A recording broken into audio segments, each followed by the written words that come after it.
I just need to... No. Is it you?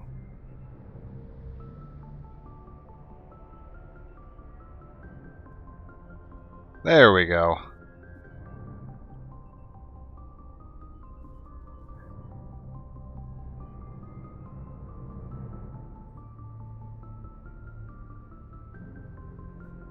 Hopefully we're back, and hopefully the settings haven't gotten too wonky. It's been a while since I've done Mass Effect, and I had to change my settings on audio levels a few times for some other games. I should start writing notes. Let's see here. Do.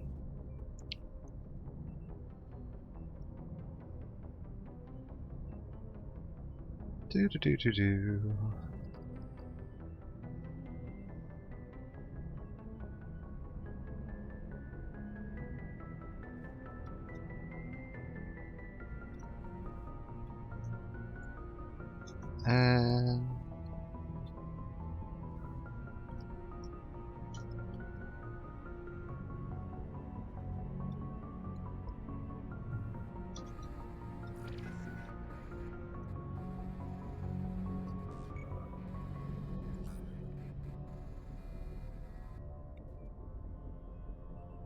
okay.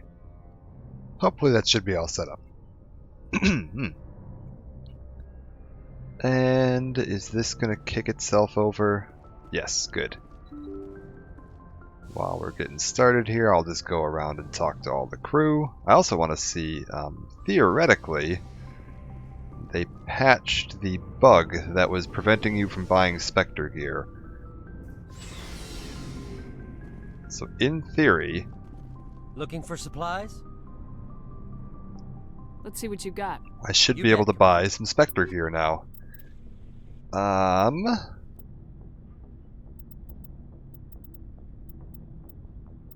Well, there's the tier 7 stuff. So that's working again. Let's... You sacrificed much, Unvermeyer. We have a kinship of loss.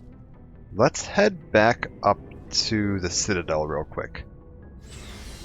And we'll go stop by the C-Sec shop and see if I can pick up the tier 10 stuff. Because I think the tier 10 is supposed to be tied to completing Virmire.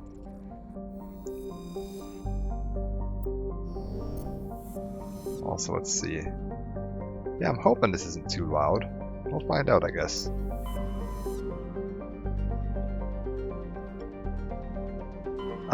Keep backing out. Let's see here. We already did the one DLC. So we can pop back here. I gotta remember I'm playing Renegade too. It's been a while since I played it. I almost always like default to playing Paragon. But no, we're going Renegade this time, so I gotta be a dick.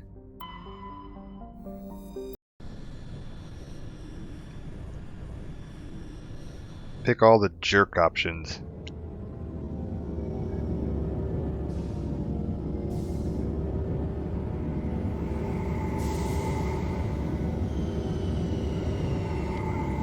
And Mass Effect 1 Renegade isn't as interesting. 2 and 3 are really interesting, but in Mass Effect 1 they hadn't quite tuned in on how they wanted to handle it yet.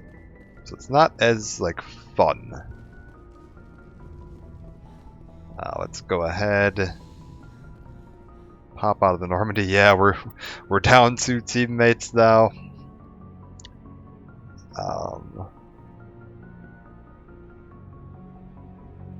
Who do we want to take out with us? I think we'll bring out Liara and... Man, I don't have any biotic support anymore. That's rough. That is very rough.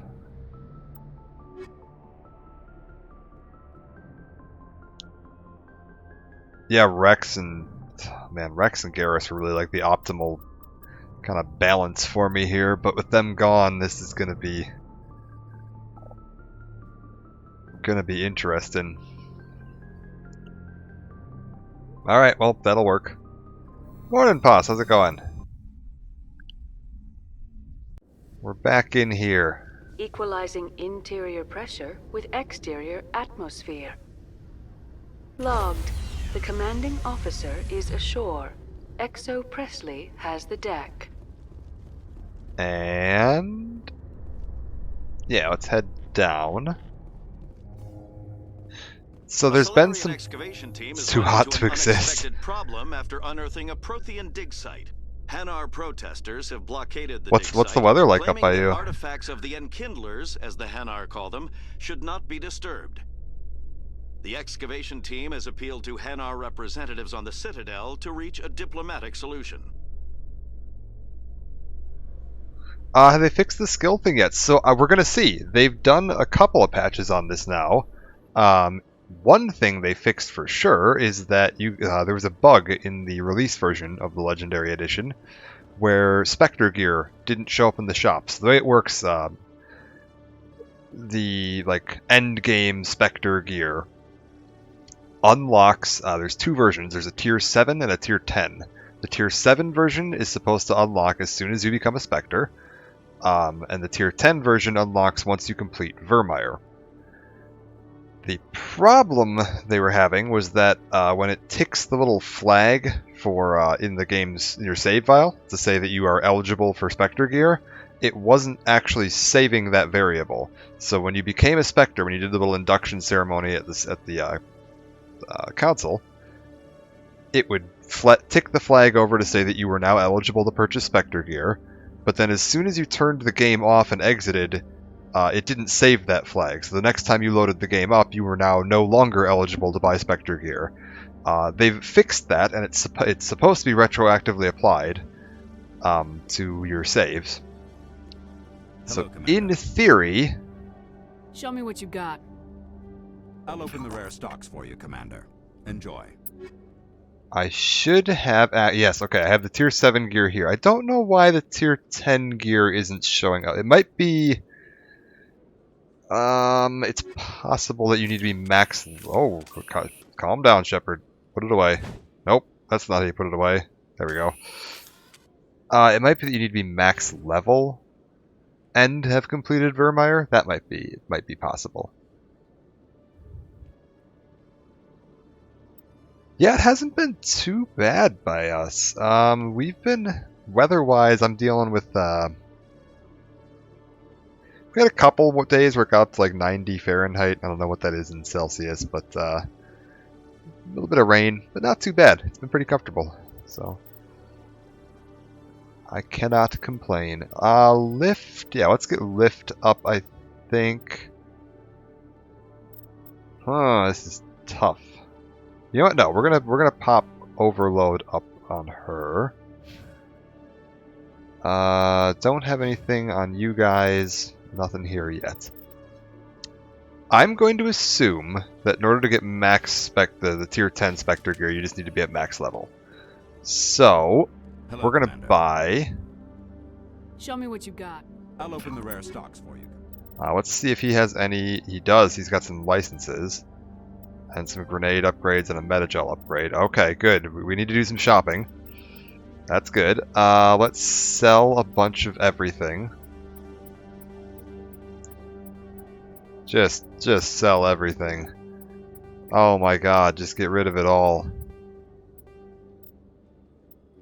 Oh, and I don't know if I can't remember if you were here last time, Poss, but we did finish Virmire last time, and Rex and that hasn't been bad. Rex and Caden are no longer with us. They have both deceased. But I did get the group picture of Garrus and myself and Rex all in the Phoenix armor. So I will post that on Twitter at some point here, but I do have my little group photo of everybody in the pink armor. Hello, Commander.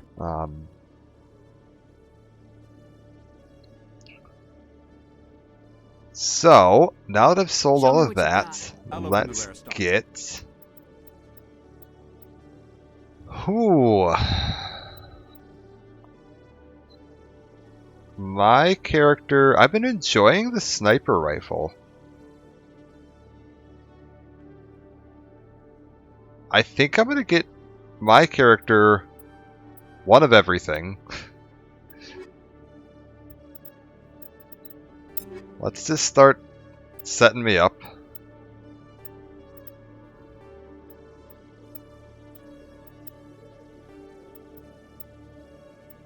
Very good. The ability thing that I'm most concerned about, the thing that was bugging me the most, is that I'm randomly using first aid.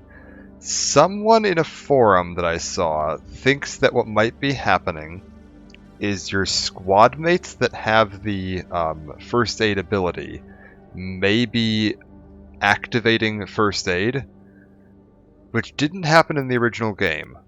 But that's the theory I've seen as to what's happening. We'll give her a new gun. Give Garrus some new guns. And let's see if we can buy Hello, Commander. more of the Spectre gear right now. Like, does it restock immediately or no? No, it does not. Okay, that's fine. We'll go run around the Citadel real quick and see if we can find... Actually, let's take a look at armor too. See if I can find better armor for Shepard. Hello, Commander. Armor for Shepard. My Shepard uses... light, is it? Or is it medium?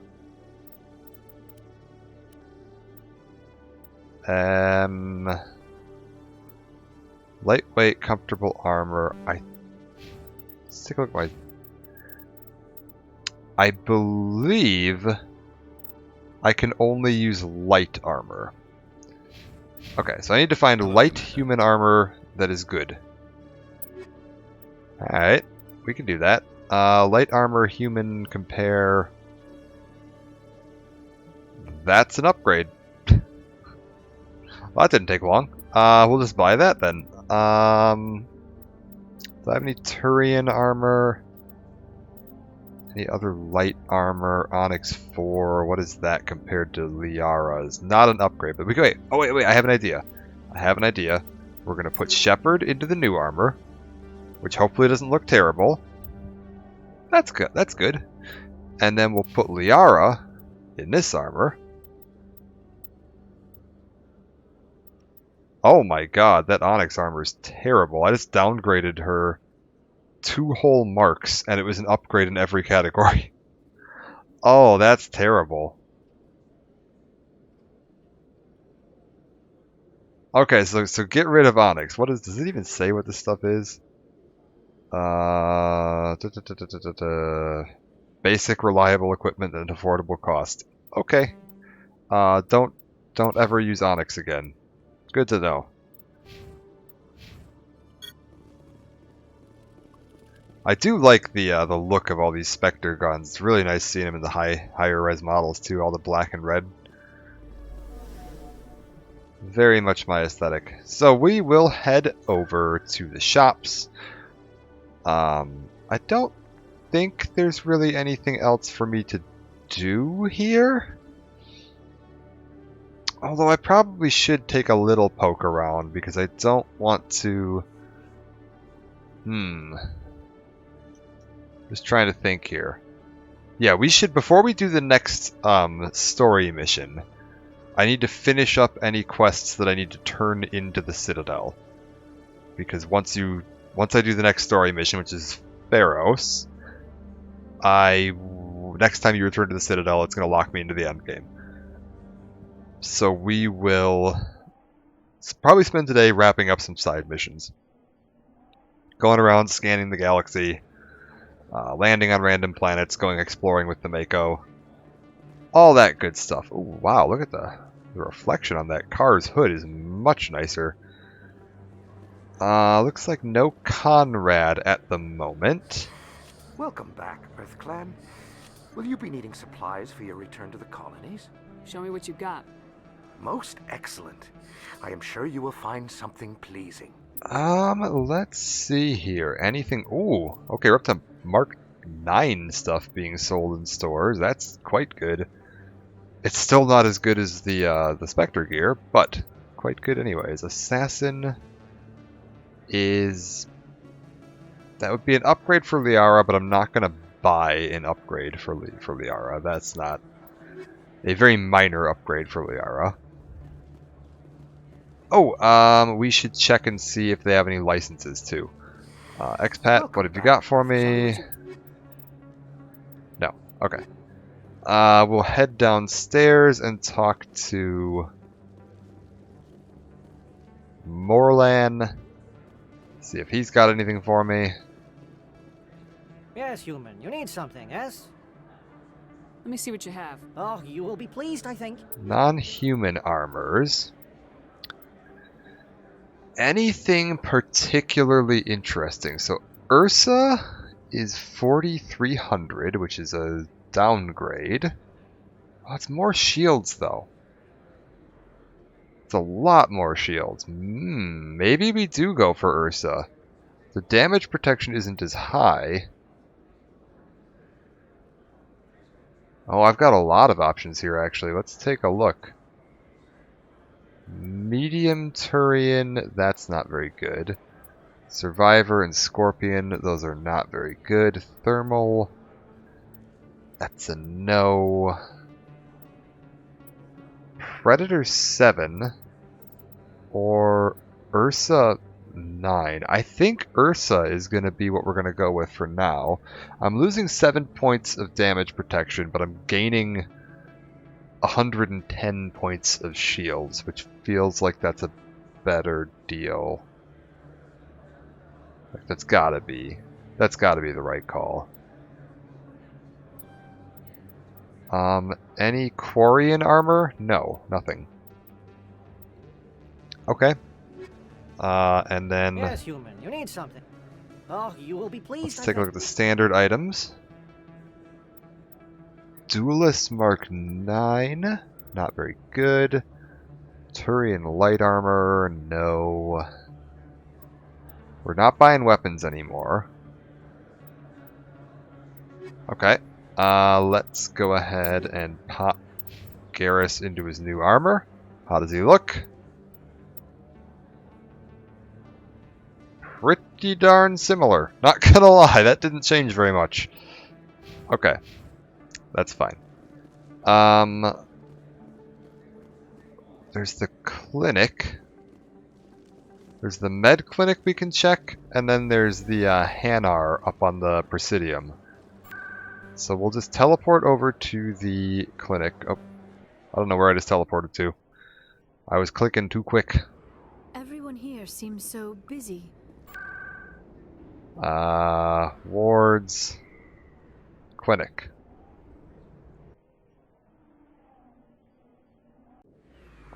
Okay, that's good.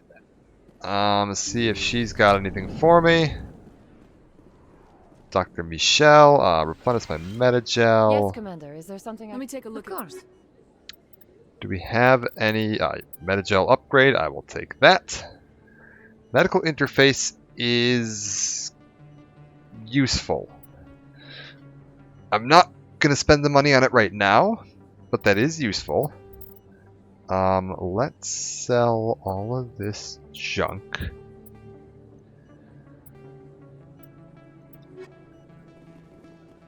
When we get to the end of the game, coming back here and refreshing her inventory a few times to get everyone at like maximum possible medical interface is probably a good idea.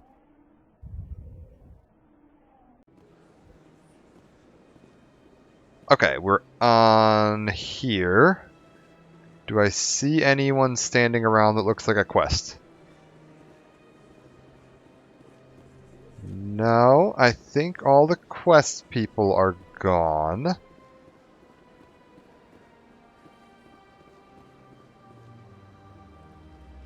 Commander, it is good to see you again.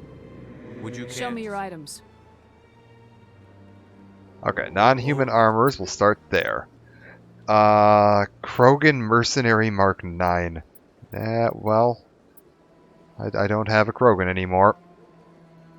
God damn it. That's immediately an upgrade on Garrus's armor. And Titan 9.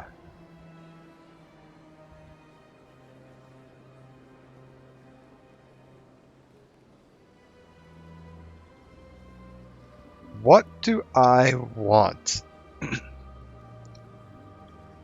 Oh, so Titan 9, we're at 52 damage protection and 250 shields versus the Mercenary 9, which is 40 damage protection and 325. So I'm losing 12 points of damage protection to gain 75 shields.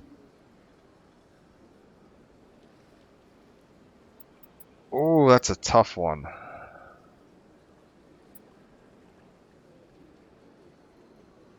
I don't know whether I should be prioritizing shields or damage protection.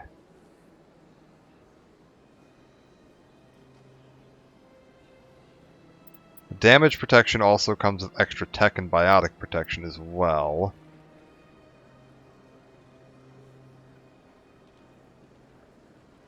I'm almost thinking shields, but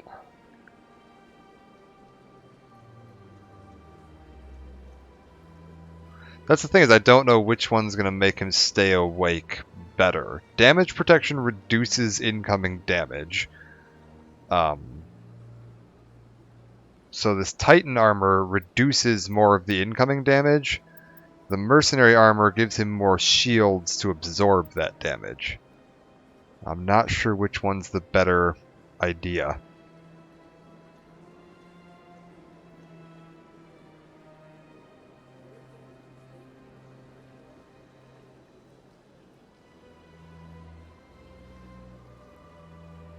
And like, they're both the same cost, which doesn't help. Oh, I don't like that I can't figure this out. Titan or Mercenary? Mercenary is higher up on the list.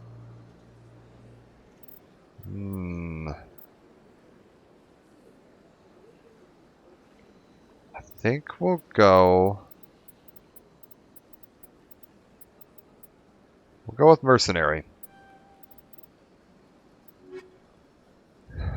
We'll go with Mercenary, and next time Garrus dies, I'll blame it on the armor. Alright. Oh, that's pretty cool looking, though. Okay, I do like that. If nothing else, it looks nice. Commander. Show me your items. Standard items. Let's see what we got here. Anything fancy? Oh, Phoenix 4. Jeez. Some unique licenses, though. Quite a few unique licenses, actually. Okay. Commander. Show me your items. Grenade upgrade. Incendiary explosive 10. No, I'm good. Sell the old Turian armor. Alright. Let's take a look, actually, at Garrus with his helmet up now. How does this look? Garrus, do we like you with the helmet up?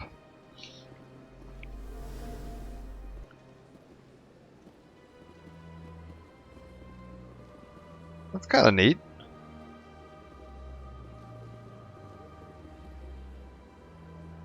Okay. I mean, no, I'm not going to hide it permanently. I just wanted to see. I like to see what it looks like. We'll pop that off there. Alright, Krogan statue. Is there anything else? I'll pop back over by the embassies real quick and to see if anybody's standing around offering a quest over there. I don't think there's any quests I'm forgetting right now, though.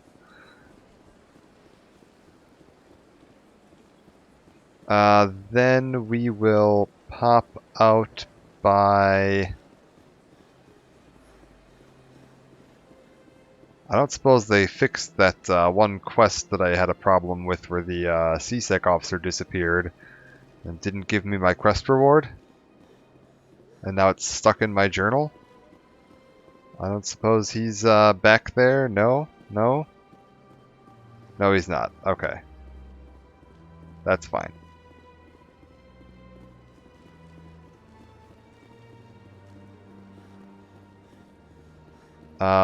Is what's his name here?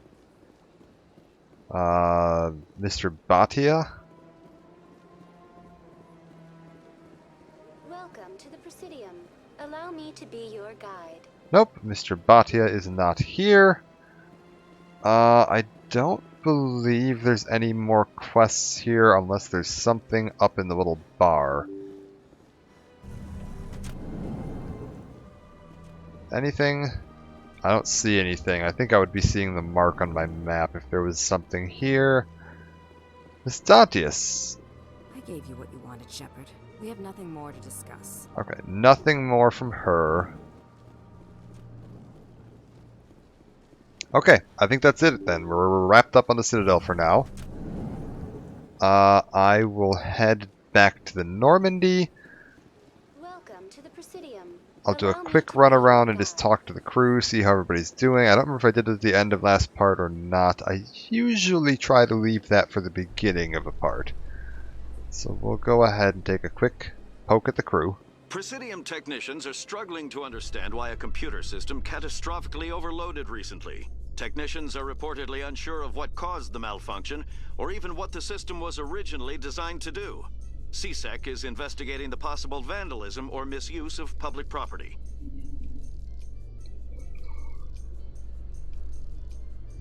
Alright, I wish you could find out who that was. Like the, who created that AI that blew itself up? Hello, Commander. Like, I know you find out that it's supposed to be like a gambler. But, like, I think it'd be interesting if at some point in the game, even if it was in, like, 2 or 3, if you ran into that person. Or, I guess, I think they're supposed to be dead, actually, but if you, like, ran into some indication of who they were. Reporter Khalisa Al-Jalani recently attempted to land an interview with Commander Shepard, the first human Spectre. When pressed on the issues, however, Commander Shepard reportedly lost control and assaulted the reporter. We'll have exclusive footage later today. Exclusive footage? Uh-oh. Shepard, get back on the Normandy, quick. They're on to you.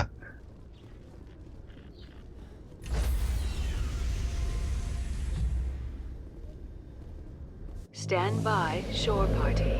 Decontamination in progress. Logged. The commanding officer is aboard. XO Presley stands relieved. Okay, let's head down and talk to the crew. I feel like I did, because I seem to remember realizing that, like, this floor was getting very empty. With Kaidan gone, there's only Liara down here.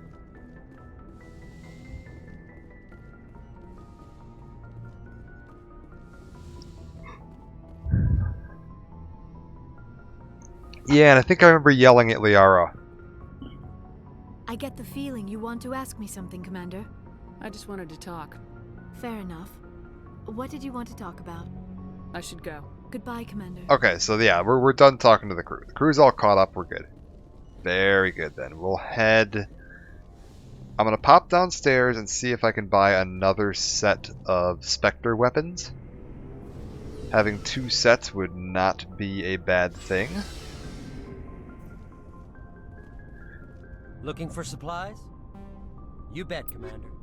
Are you selling my Spectre gear? Yes, okay. Is this gonna be, like, insanely cost prohibitive? About $1 million. I have 3 million. I can afford that. Yeah. We'll go ahead and give Garrus a full set of weapons. Or at least we'll give him, yeah, we'll give him the assault rifle and the sniper rifle. The shotgun I'll give to Tali, and the pistol I'll give to Liara. Alright. we're heading back out then. Let's see.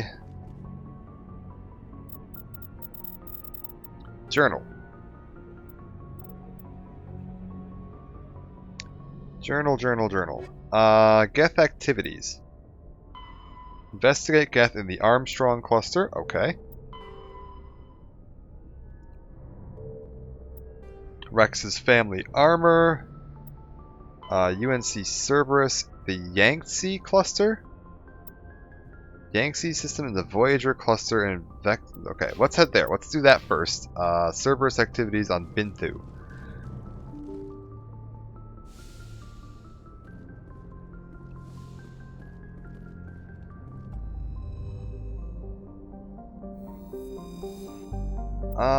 So we're heading to Voyager, Yangtze, and then Binthu, I believe?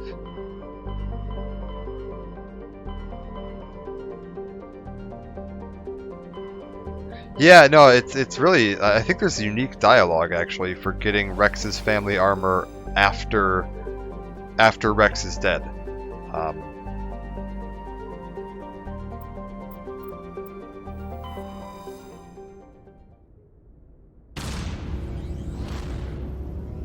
I don't actually remember. How did Rex die in this playthrough? Because there's a couple options for that. I know we saw a few of them because I reloaded to show a couple of them off. Did I shoot him or did Ashley shoot him?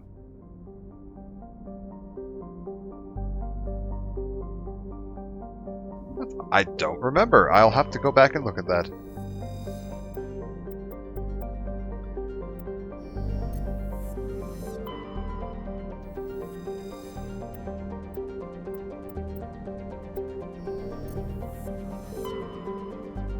Binthu. So, okay, we're landing there eventually.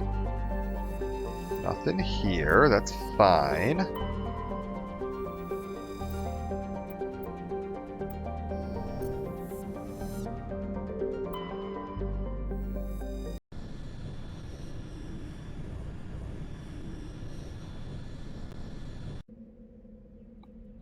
Okay. For this, we're gonna bring... let's bring Garrison or Liara. That's fine.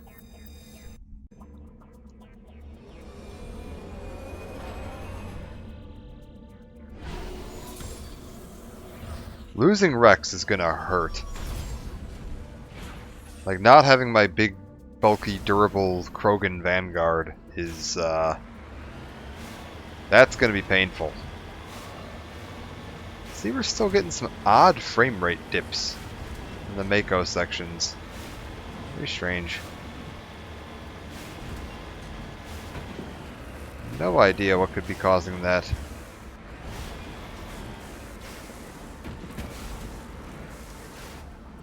Got it. Palladium. I do like that these rocks now load in at full res. There was an issue in the original game where, for whatever reason, it didn't use the full res texture. It always used the like distant level of detail texture for rocks, so they just always looked like garbage.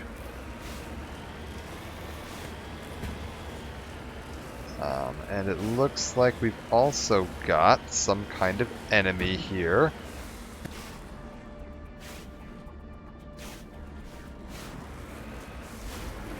Uh-huh.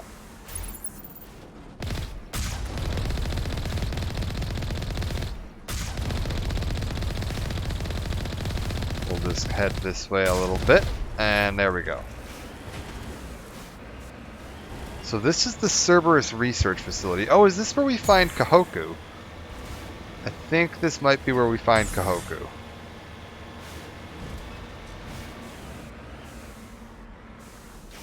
En route. Let's go ahead and test this out.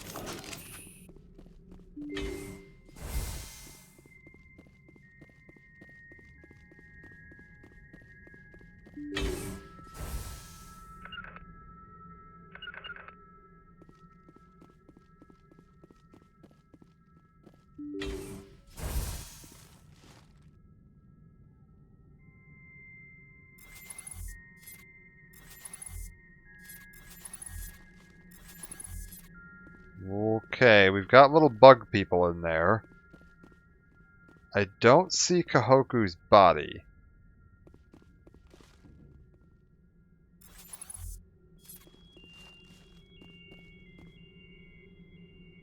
I'm trying to figure out... Oh yeah, no, there's Cerberus operatives over there.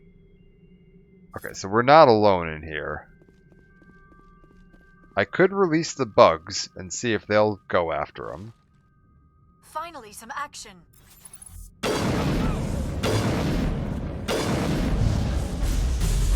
Oh, Shepard's on the floor. Next time.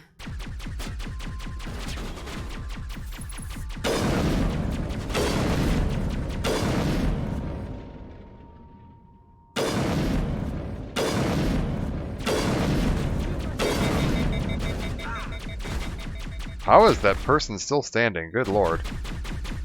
Man, Garrus with that Geth rifle is strange. Okay, I've got a technician there. Yes, get down.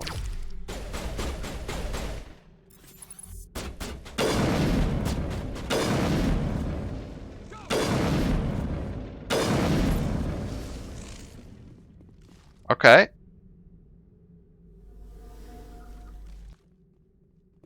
Okay, this is going alright. This rifle's a little different than the one I've been using, because I was using those 3-round burst ones.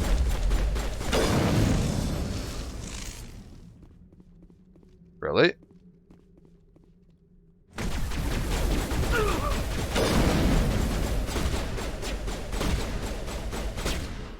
Where's that person going? Go, go, go! Oh, just missed him. Come on. There we go. Alright, so that's everybody down. Okay, how many times can I fire this thing in quick succession? 1, 2, 3, 4 for an overheat. Okay, or let it cool down a little bit more. If I don't want to overheat. That's fine. How about this guy? This pistol is Looks like Cerberus has other bases on this world, Shepard. Okay, so there's multiple bases on this planet. Extremely tight aim on this pistol. Really liking that. How... Okay, so I can fire this thing effectively unlimited if I slow the fire rate down just a little bit. Very good. Shotgun is... Oh, very fast firing. Okay. And assault rifle.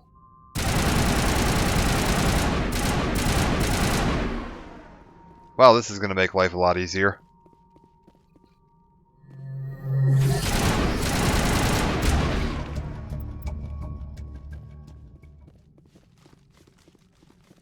Oh, this is going to make life a lot easier. Yeah, now that I don't have to worry about weapon skills, this is so good. Yeah, we'll just head to the next base then. I do need to remember I'm not playing as a soldier, despite the fact that I can use all these weapons. I'm kinda squishy.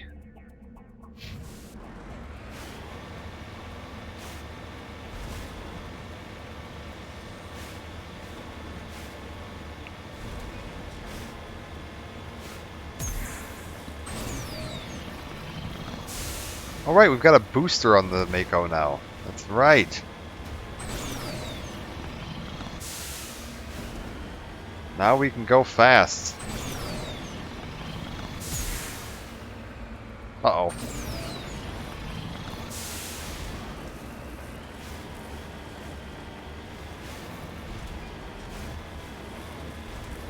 Let's head... That's odd, I don't see any... Oh, there it is. It's down that little trench. Hello. What is this?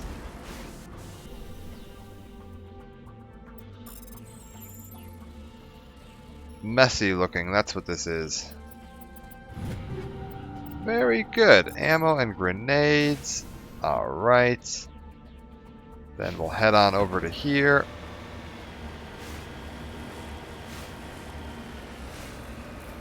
This is so strange. So I have a frame counter in the upper left, and it's alternating every update. It alternates between 50 frames and 100 frames. It almost feels like it's like a VSync issue, maybe? If I turn that off and set my frame rate cap to 120, does that fix my problem?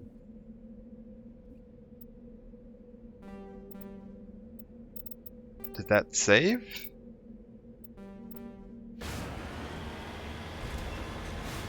Instantly. Frame rate sitting at a stable 120 frames a second. And yeah, perfect. Okay, that was it. It was just VSync.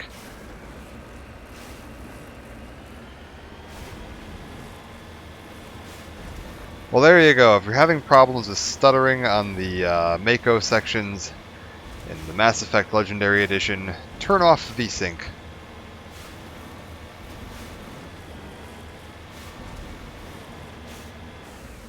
Oh dear.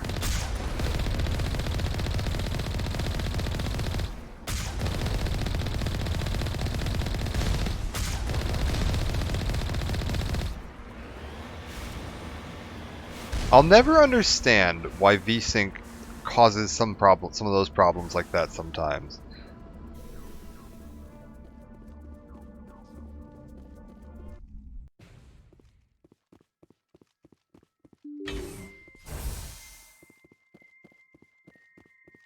Like it shouldn't. It's supposed to help. But it is like half of the issues I have in games are solved by just toggling VSync. Sometimes it's better when it's on, sometimes it's better when it's worse, and I can never track down why it specifically has so many issues related to it. I'll have to ask like Linus Tech Tips sometime.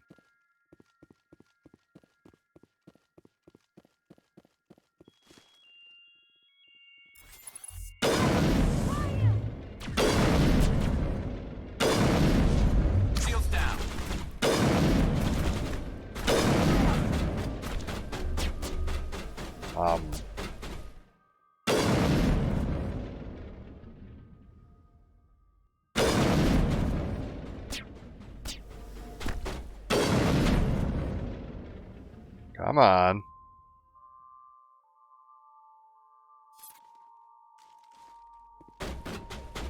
Out of the way, Garrus.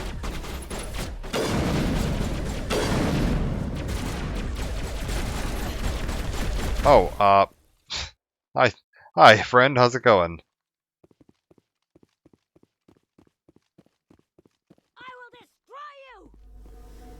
I can't help but notice that Garrus took a little bit of damage there. I clearly picked the wrong armor.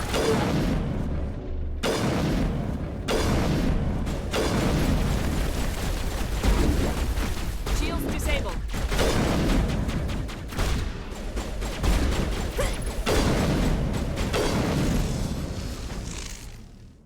What's the heal button these days? V. There we go.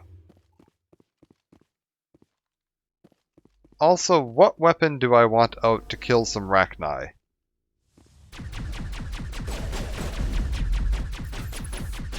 Shotgun or assault rifle?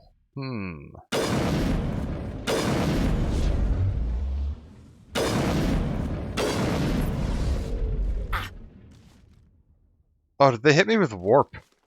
They did? Ew. I'm warped. Is it just the one Rachni? Let's go with assault rifle.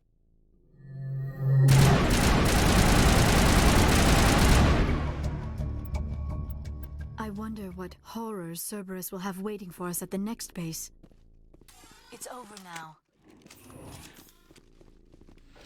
I'll take some Metagel. I did use one there, so good idea to top back up.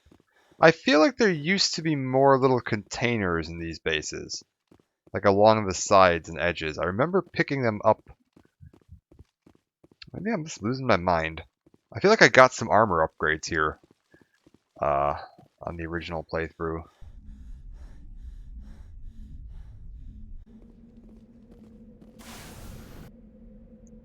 What's this? Oh, is this the, yeah, it is, the Prothean Pyramid. Where you find, I think it's like children's toys at the very top of it. Heading out.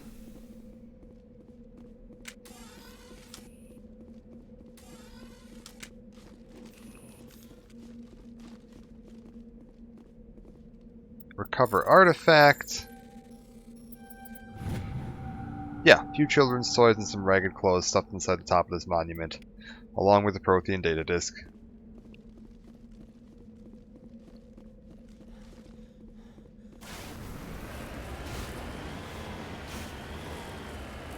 Wonder what Javik would have to say about that.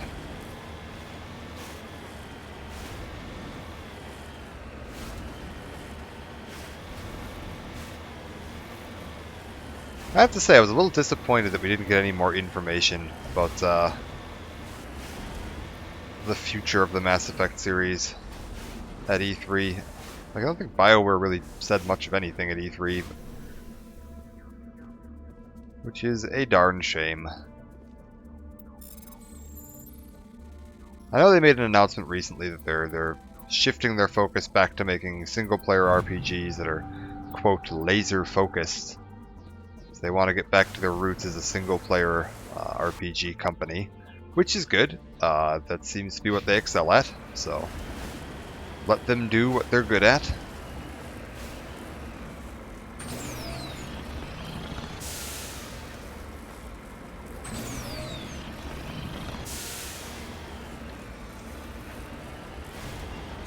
But I'm really just, itching for news on the next Mass Effect.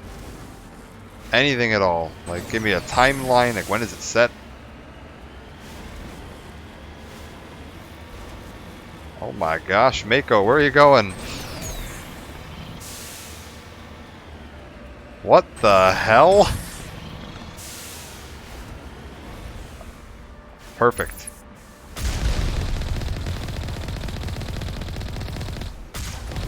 That must be them enhanced Mako controls.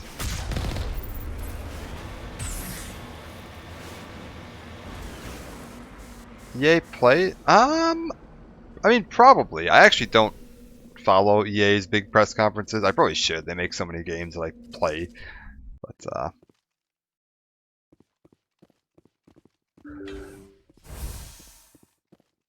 I actually didn't even remember that EA had their own yearly thing. Like, yeah, you're right, they do. The EA Play conference is totally a thing, but I've completely forgotten that existed. The only one outside of E3 that I ever remember is those Husks? Huh. Yeah, the only one outside of E3 that I remember is BlizzCon. 22nd of July, alright.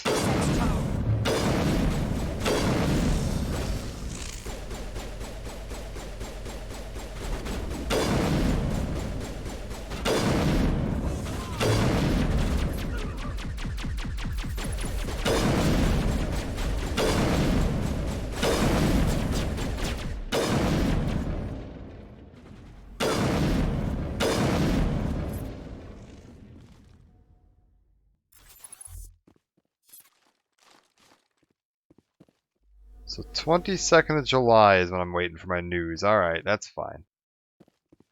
Do I wanna... Huh? Incoming!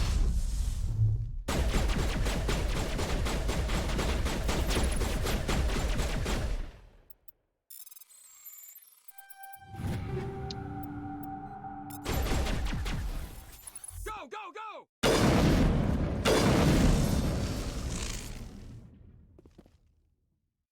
Yeah, and that's kind of where I'm at usually on EA and the individual company announcements I don't usually follow because yeah, Kotaku or somebody will tell me if there's something important. I do try to follow E3. Oh, that's terrifying looking. Oh, I don't like that at all. Oh, are those husks or are those Thorian creepers?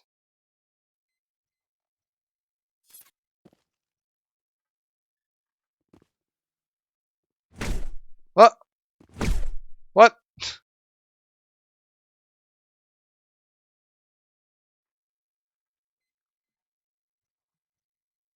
Come here, boys.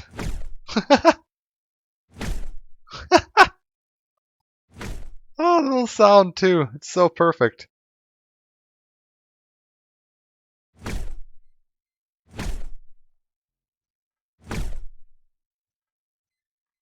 Is this actually hurting them?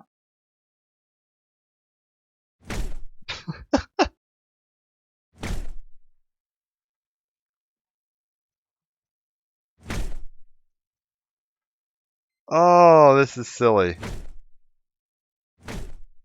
Okay, wait. Well, now we gotta do an experiment.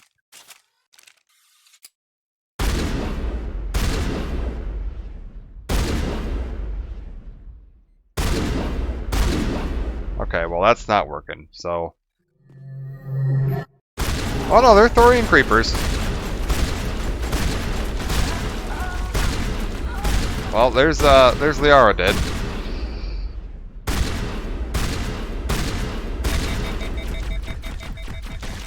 One last stop to make, Shepard. We owe Kahoku that much. Liara? Targets eliminated.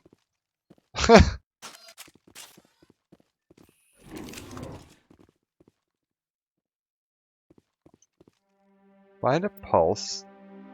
Needle marks in his arm suggest a Oh, different means of goddess. exit. It's Admiral Kahoku. Cerberus must have tracked him down. Garrus, you just lead the way. told me that there was one more stop and that we owe it to Kahoku.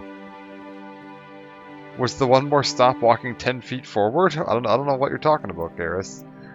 Garrus is still, it must be that awesome. Maybe it is. Maybe we did make the right choice. I'll never know. I'll be debating that until the end of the game.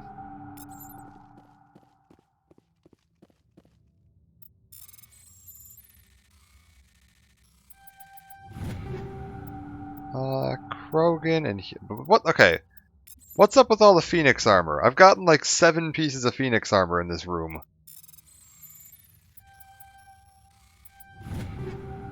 Look at this.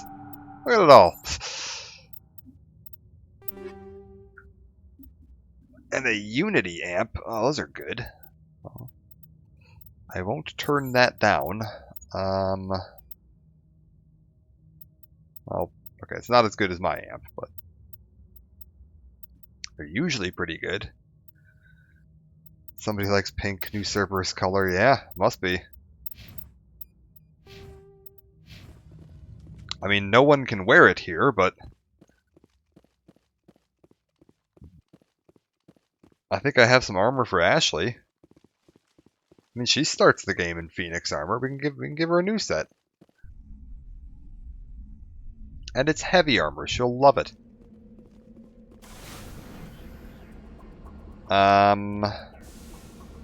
Yeah, alright. Kahoku's dead. Let's take a look at this. Asari Writings, Family Armor. UNC Hades Dogs. Head to the Nepheron in the Columbia system of the Voyager cluster and destroy it. Oh! I have a new star system unlocked. Well, la-dee-da. Oh, all the way down here. Alright. This must be the one last stop that Garrus was talking about. Wherever the main Cerberus facility is. I don't like that the little hidden asteroids and stuff aren't marked anymore. That bothers the hell out of me.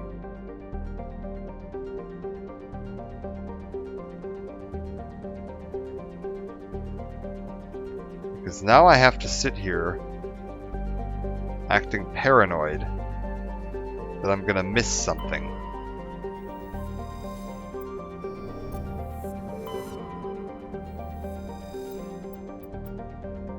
And there's still not like a Nexus mod that fixes that. There's not actually that much of terrible interest on the Nexus yet. There's a Trilogy save file editor, but nothing hugely interesting. Yeah, we'll go down here.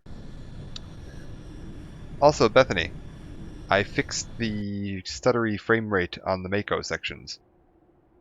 Turn off VSync, and then manually limit your frame rate to 60. You'll see it in the menu, like menu graphic settings. You'll see it. Yeah, it for whatever reason completely 100% fixes the issue. So.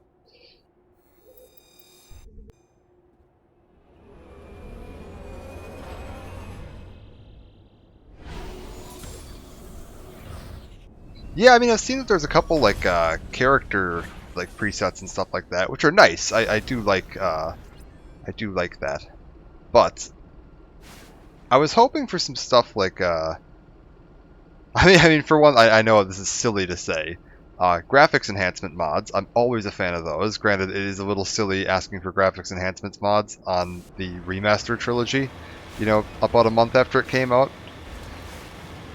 But, you know, I don't know, man, like the day after Skyrim released, there were like 10,000 graphics packs, which would be nice. And there's some bugs. There's still some bugs and some oddities and some glitches in this, including some bugs that are brought over from the original release of the game that they just haven't fixed yet.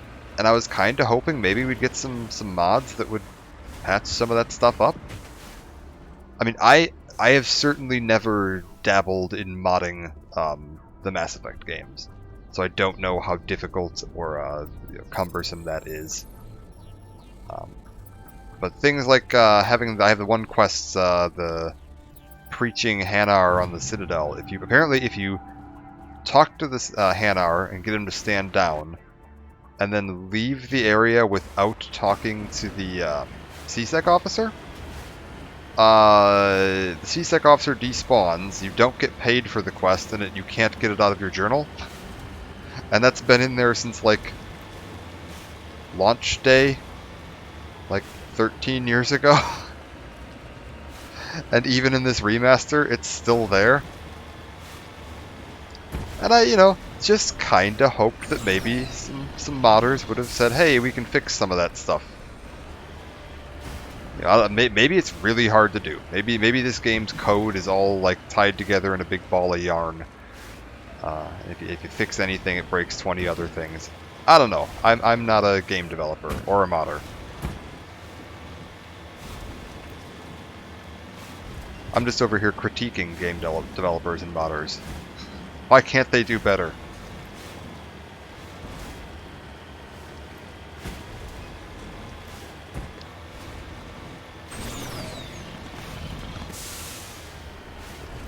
And like I'm glad to see that they did patch.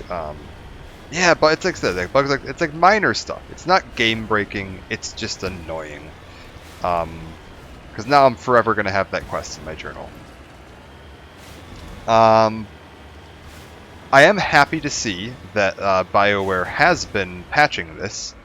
I think there's only been 2 patches. One really minor patch, and then a slightly more comprehensive patch.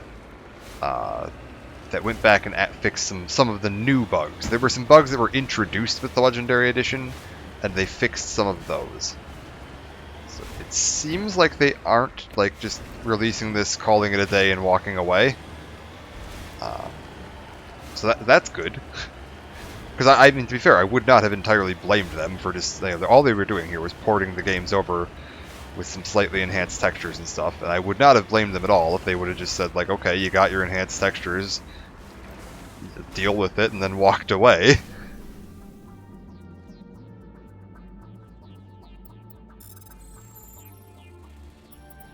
Maybe it's because I grew up in the 90s when, you know, we had games on console and CD, and there wasn't, you know, online patches.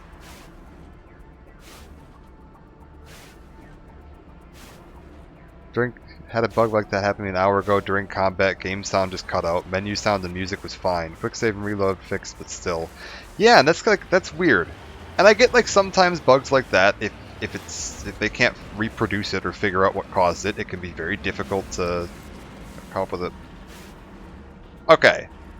All I'm saying is that is a Thresher Maw lair. If I have ever seen a Thresher Maw lair, that right there is a Thresher Maw lair. So we're going to quick save before we dive off this cliff.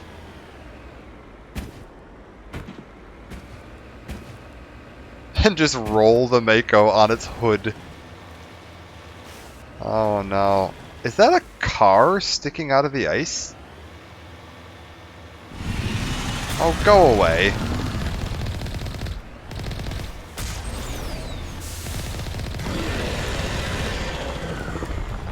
Okay, we got the little new phases. I really like the changes to the Thresher Maw fights. This is really fun.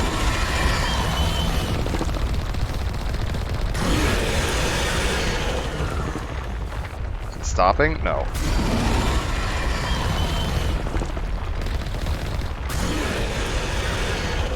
It's still burrowing around.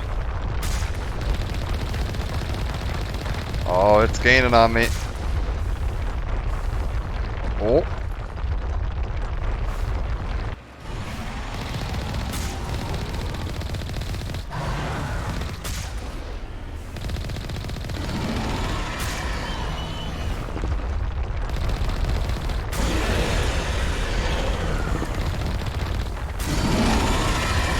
I feel like I shouldn't stand there and get hit by that.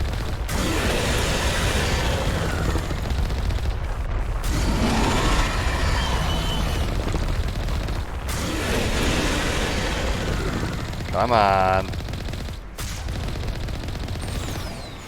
Oh boy.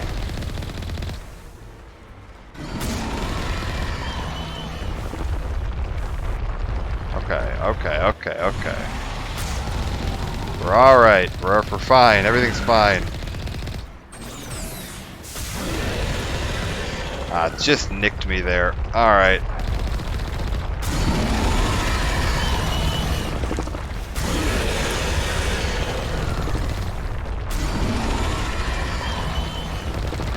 I like that you can see where it's moving underground now. That's really neat.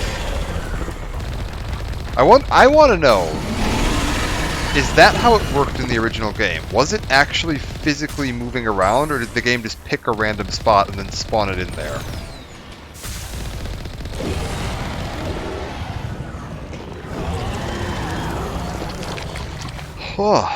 Okay. Dead.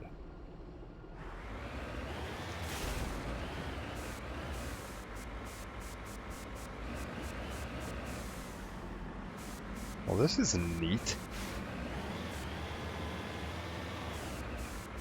Well, the thing is, like, I don't know if there's a way to tell from gameplay. Because, like, in the original game, I just played them about, I don't know, 2 months ago. And in the original Mass Effect 1, the way the Thresher Maw fight would work is it would, pop its head up, and then it would pop down, and then a few seconds would go by, and then it would pop up somewhere else. And I'm curious if what was happening, and there wasn't like a way to tell. You didn't see any movement on the thing moving on your radar. When it popped down, it just disappeared off your radar, and there wasn't any, like rumbly dirt marks moving along. I want to know if the game was just like rolling a couple of dice for an XY coordinate and then popping it up there, or if it was actually tracking the movement. I mean, without like tearing the game's code apart, I don't know if there's a way to know that.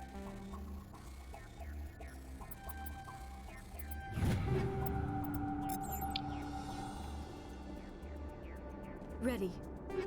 Like, was the idea to have it physically moving around a new thing that they came up with for this, or were they just expanding upon something that had kind of existed behind the scenes?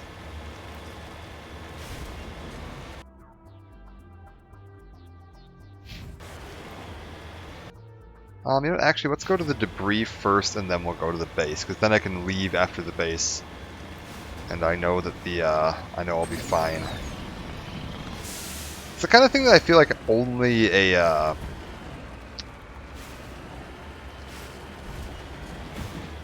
only someone that worked on the development of these games would know that. Or someone that, like, if you could, you know, reverse engineer the code or something and take a look at that kind of stuff, but I don't know if that's even possible to do. That might be buried too deep to get at.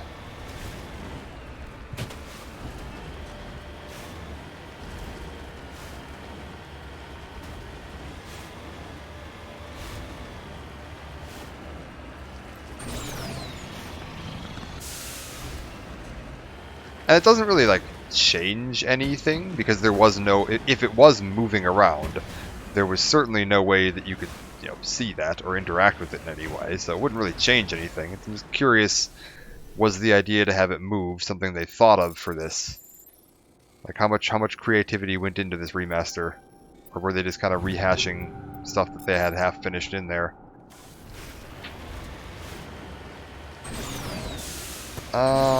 If we climb this mountain, that should be able to see the, what you call it? Cerberus base. It's over there somewhere. Well, we'll just... Oh god. Right along here. Up this hill. Come on, up you go, Mako. You can do it. Oh. Bye, buddy.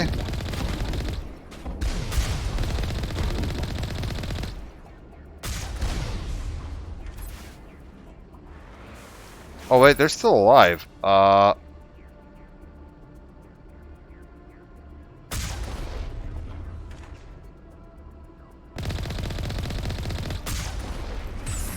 Yeah, the Mako cannon will really send people flying. I don't know if they ever tell you like what caliber bullets that machine gun is supposed to be firing, but like, man, they have some force. You can just kind of shove people right over, you know, right on across the map with them. I'm still not a huge fan of the sound effect change on the Mako's cannons. They sound kind of like, I don't know, Nerf gun sounding, like this little pops. They don't sound like a nice harsh crack like it did in the original game, but that's fine. They function the same, and actually they function slightly better now because they actually aim where you're pointing them. You know, what a thought.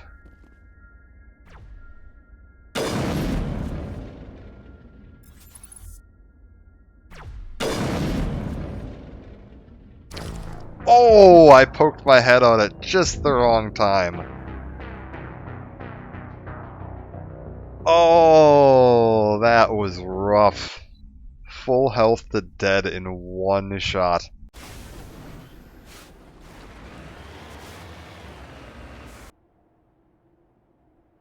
God damn. Oh, and this is before the Thresher Maw fight. Oh.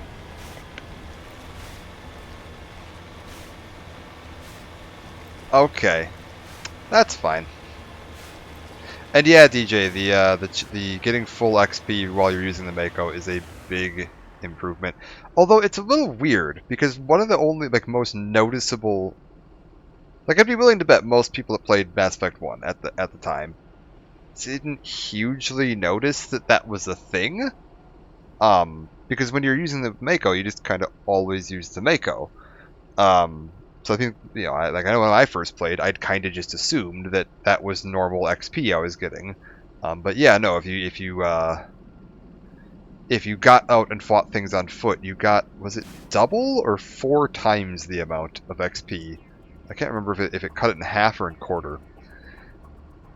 But there was a bit of a weird exploit on that, that in the original game, if you really want to power level your character, one of the best things to do is to go fight all the Thresher Maws, like, immediately, but get out of the Mako and fire the last shot on foot. Because then you get the on-foot version of the experience for it, and it's like piles, just absolute mountains of XP by just getting out and killing the Thresher Maws on foot. And you only have to get the last hit in. The game only matters, like... get away from me. Oh god. No, no, no, you get away from me.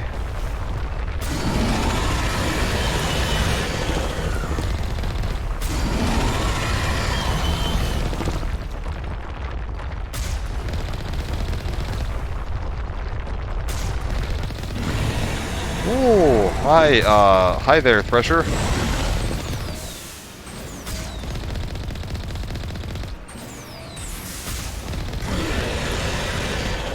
Okay, everything's fine. Everything is perfectly fine. Everybody stop panicking. Oh god. Oh god. Oh.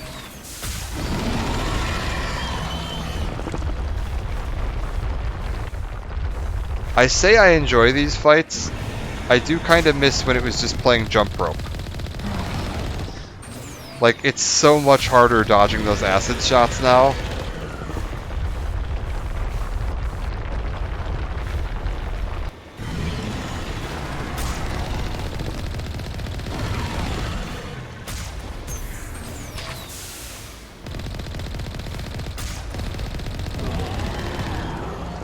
Nice. Alright.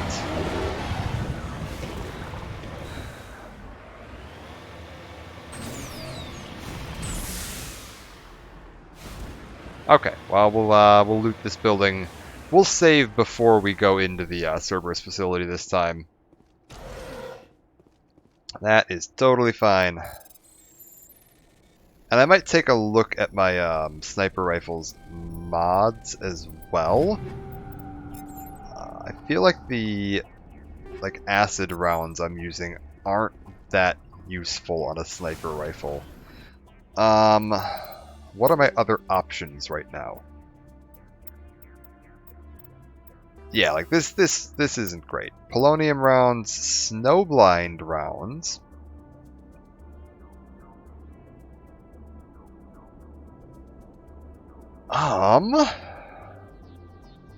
Yeah, let's try snowblind. And then I've got a rail extension. I actually don't have any other mods to put on this right now. That's fine. We'll use some frost ammo for a little bit. That's okay. I basically never use frost ammo in Mass Effect 1. Or 2 or 3, so we'll use it for now. I am trying out the new legendary mode, the level 30. Just because I wanted to see how it worked. I was like, you know, I did the full playthrough of the original game a few months ago. And I wanted to do as many things differently this time as I could. So I'm playing as FemShep instead of MaleShep. I'm going to be playing Renegade. We've killed Kaidan and Rex so far. I'm playing a different class. I'm playing as Sentinel this time. Because Sentinel's just absolutely the worst. And played as Vanguard last time. And yeah, I figured I'd try the level 30 cap just to see how it works. It seems fine to me so far, with the slightly odd note that quest cash rewards stayed the same, which means I'm completing quests and leveling up twice as fast as usual, but my money isn't going up quite that fast. So the expense of buying gear that's appropriate for my level isn't entirely offset by the quest rewards. It does seem like that's going to be mitigated a little bit, though, because the majority of your money in this game comes from selling loot. And so the loot I'm finding is leveling up, you know, with me, and I can sell it for more appropriate money. So I think I'll be alright. I was a little... Early in the game, it was a little hard. I was actually, like, substantially low on money and unable to get gear that was appropriate to my level from any of the shops. But that seems to have more or less sorted itself out now.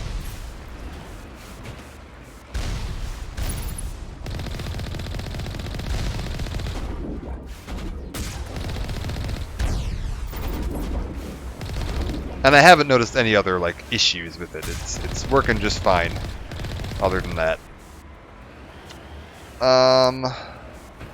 Speaking of which, where are we at? Yeah, no, the original economy in Mass Effect, like the level 60 economy or the original game economy, is absolutely broken. Because by the time you get to about halfway through the game, you are at like maxed out wallet value without even trying.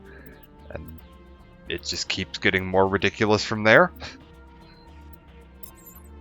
Ooh, do I want to switch over to high explosive rounds? That's an idea. Plus 500% heat generation, plus 500% weapons force, and plus 20% damage. High explosive rounds, you say? What does that do to my heat generation? Oh, I can still fire this gun occasionally. Oh, this is gonna be painful. Oh, this is gonna make people real dead. Where's somebody I can shoot?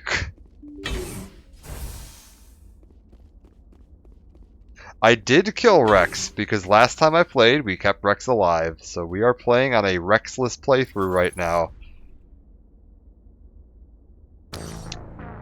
Oh my god, what the hell?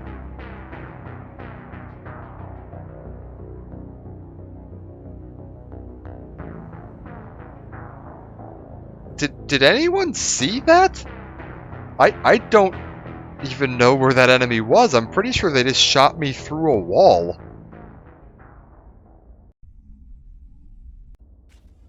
Okay.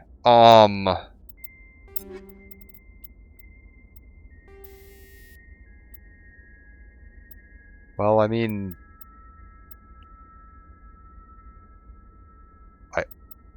I guess I'll take the extra health regen. Jesus. Revenge for Rex has to be. Yeah, that's fair. That's fair. And Kaidan, Rex and Kaidan. We normally I kill Ashley, but we're doing things different this time, so it had to be Kaidan. Alright, here's the plan. We're gonna send the chumps up front. I'm gonna blast a hole in that wall.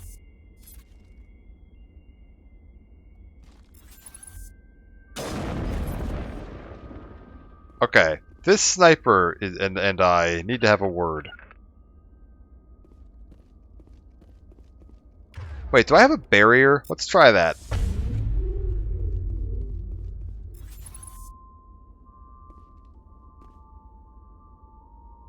Where is that sniper?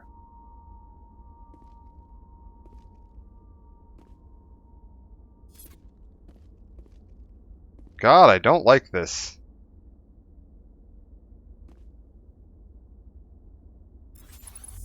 Get out of there, run! Huddle up!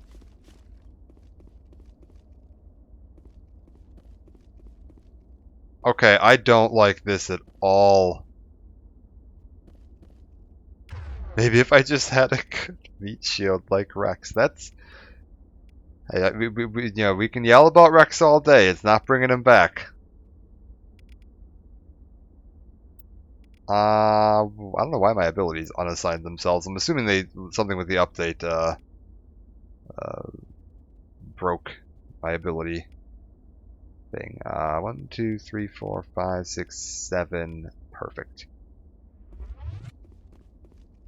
Rex is dead. To be fair, I think I didn't kill Rex. If I'm not mistaken, Ashley shot Rex.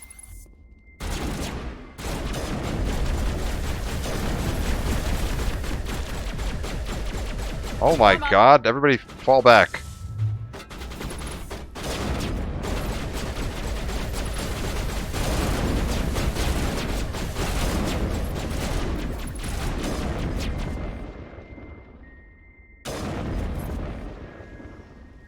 I'm pretty sure I went with the route where Ashley shoots Rex. And that is mostly because I have a plan for dealing with Ashley.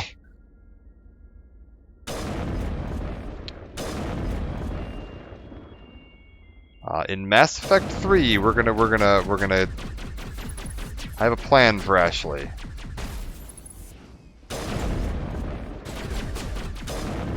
There we go. Now we're making progress. Let's get into cover real quick. I see a sniper, and those snipers are terrifying, apparently.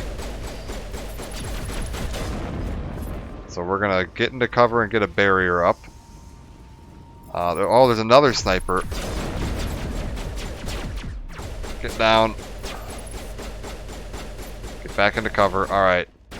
Back around the back side. What do we got? What do we got? What do we got? Alright. Dead.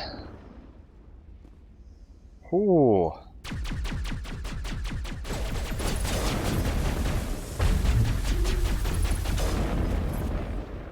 Man, this sniper rifle is amazing.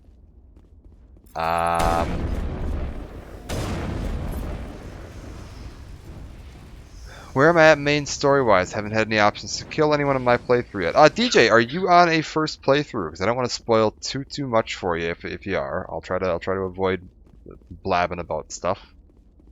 But I have completed the mission to get Liara, so Therum. And I completed Noveria. Okay.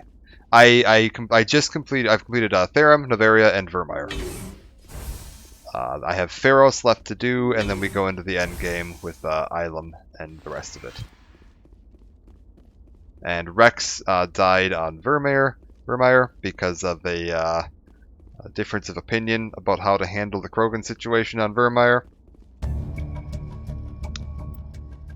Cerberus files will archive the files. And Kaidan died in a heroic sacrifice, protecting the corpse of Captain Kirahi. Because Kirahi didn't make it off of Vermeer either. I killed as many people as possible on Vermeer. That was a very deadly planet to be with Shepard on. Shepard's fine though, don't worry. What do we got here? Upgrade kit, some more Snowblind rounds, Hammerhead rounds. Getting all kinds of good stuff here. Oh, I like it. Krogan armor. Oh, that's very nice. Yeah, you never know when you might find a Krogan that needs some armor. Oh, speaking of which, I need to go get Rex's family armor.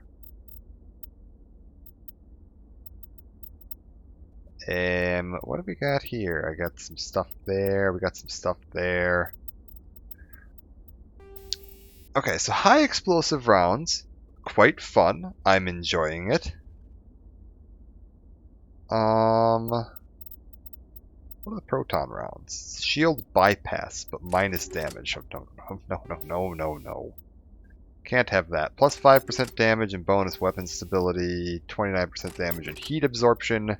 Okay, I like that. I like that.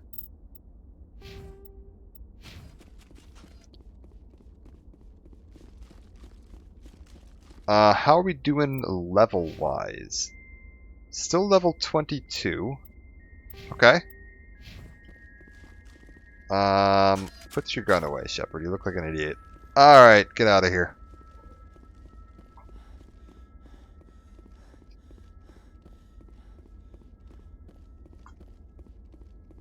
And yeah, you don't get terribly many, like, options, terribly many options to kill party members in Mass Effect 1. I think Vermeer is actually the only place party members can die. Am I missing any? What? Yeah. Like, is there anywhere else in Mass Effect 1 that party members can die? Other than Vermeer? I don't think there is.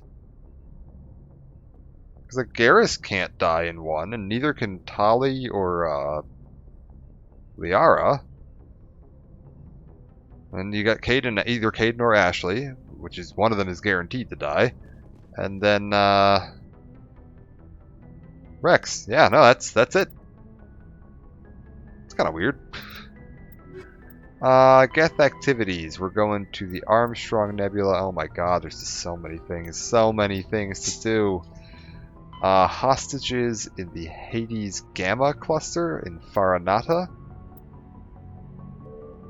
Oh my god, so many things. Unusual readings.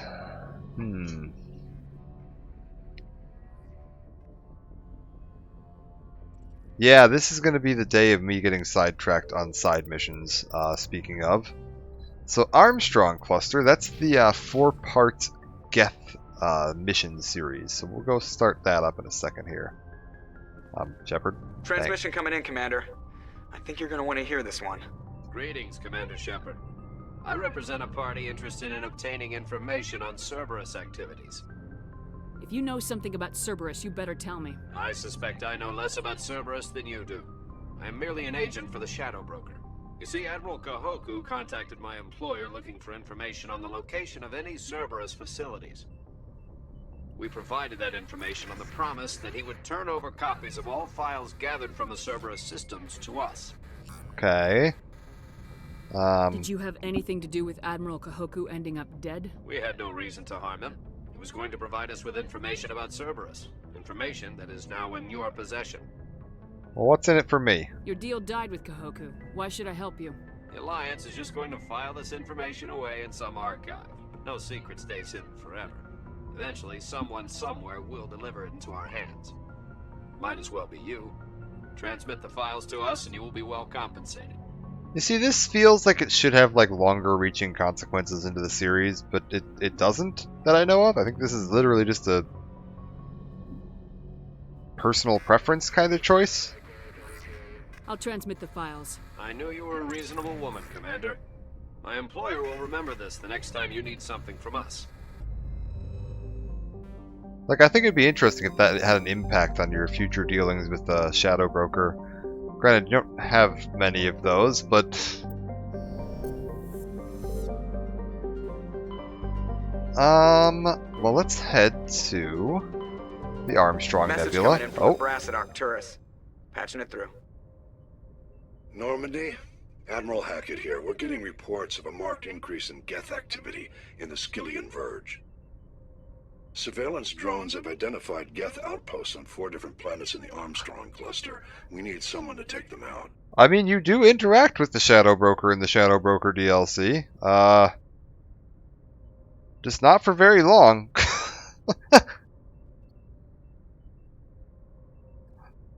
And no, that thing there doesn't impact the DLC at all. Well, yeah, no, not or very nicely either. There's certainly the Shadow Broker does not remember that I gave him those files when I get to that DLC. What happens if I just say I don't have time for this? Stopping Saren is a hell of a lot more important than wiping out a few Geth outposts. You may be a Spectre now, Commander, but you're still part of the Alliance. Don't turn your back on us when we need you. Finding Saren is still your top priority, but you've got experience fighting the Geth. You're the logical choice to take out these outposts. We're transmitting all the locations of known Geth outposts in the Armstrong cluster to the Normandy now. Admiral Hackett out. Hackett's gotta be so tired of putting up with my shit.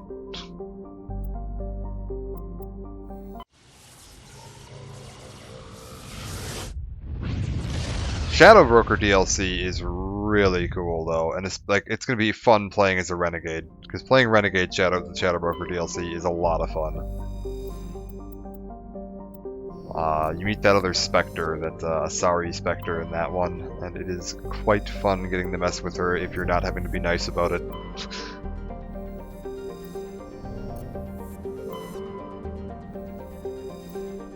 We'll go around, just keep clicking all the planets. Clicky, clicky. let's see. Other changes I'm going to try to make in this playthrough is making sure that Kelly Chambers survives the Cerberus attack on the Citadel in Mass Effect 3. That's a thing I'm going to try to do, because I didn't do that in the first playthrough.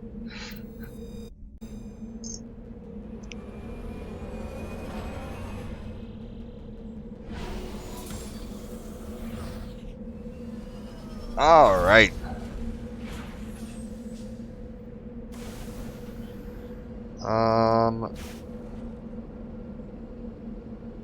Let's see here.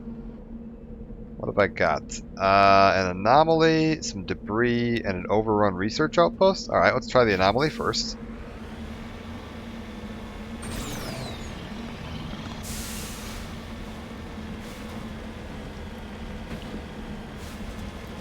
And we'll just zip our way up this mountain.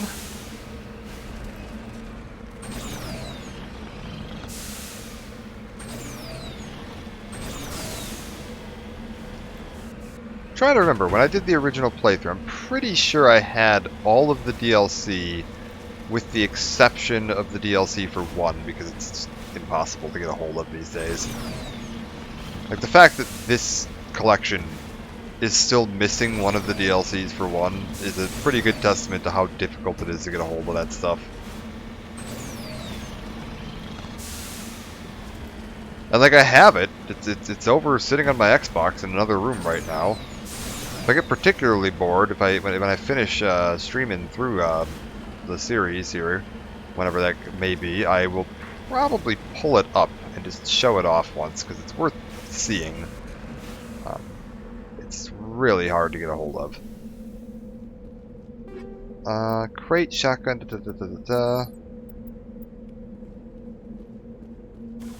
I wonder if anyone's figured out a way to mod that, if you own the DLC on PC, if there's a way to mod it into the Legendary Edition.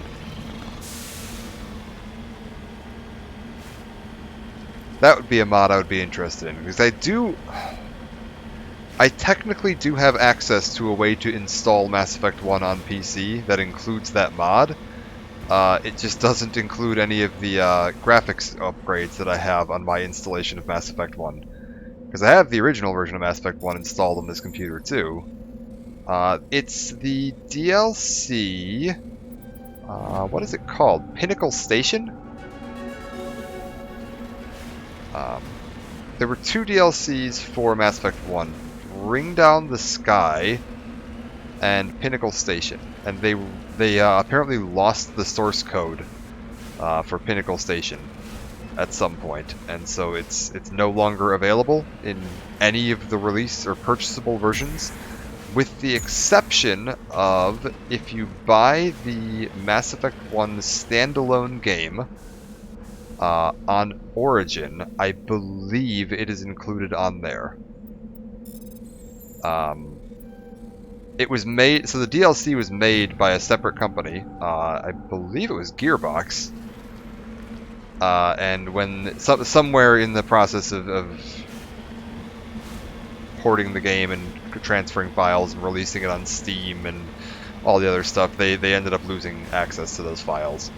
And even when they did the Legendary Edition, they did not have a way to include them in here, which it does seem a little odd to me. I feel like maybe they could have like reverse engineered that somehow, like from the install files. Like, you can still get access to those. It's if you buy the game on Xbox 360. You can buy the DLC from the Xbox Marketplace and download it and install it no problem. It's like the user end files still exist all over the place. It's just apparently the source files are missing. I feel like there's probably a way to like reverse engineer that, but again, my programming knowledge is a bit limited. I might be wrong there.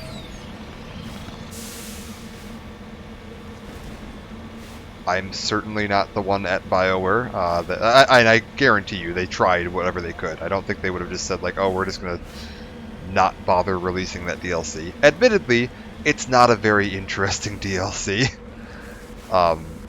The entire premise of it is that there is a Turian human training facility on a space station. where they have a VR simulator lab thing, kind of like the holodeck in Star Trek.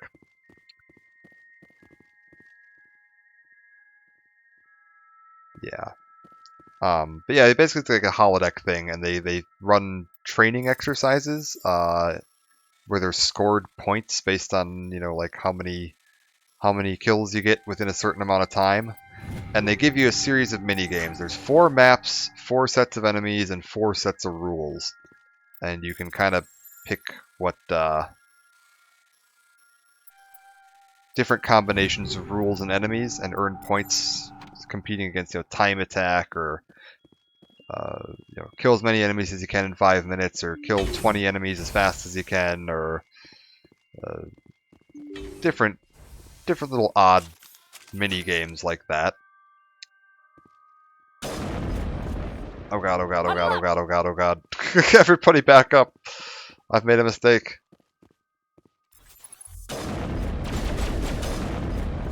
But yeah, they have these little mini games, and if you...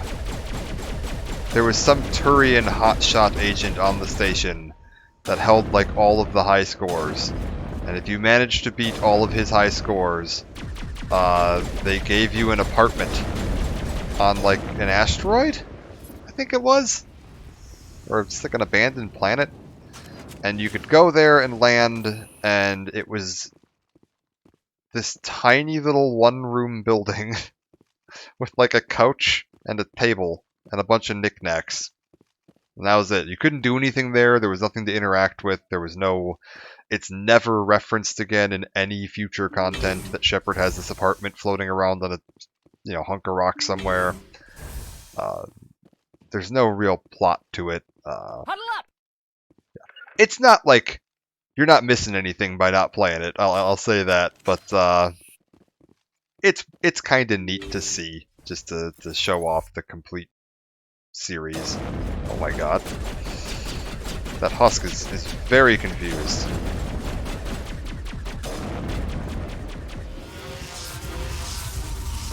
Oh! The door behind me opened in the meantime, would you believe, and killed me. Well, that's interesting.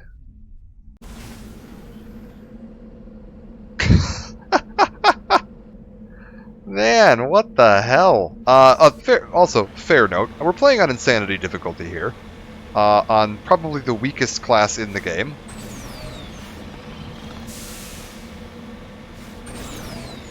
So dying abruptly is, you know, just kind of part of the game. It just happens. Sometimes you just die.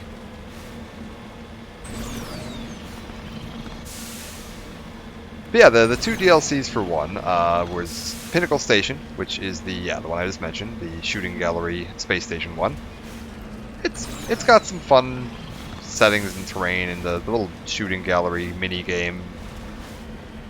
It's not great. It's a little frustrating, especially if you're playing on in the original game. It was terrible because if you were playing on one of the classes that isn't particularly combat focused, that's like a support class, you were just screwed. Like there was nothing you could do.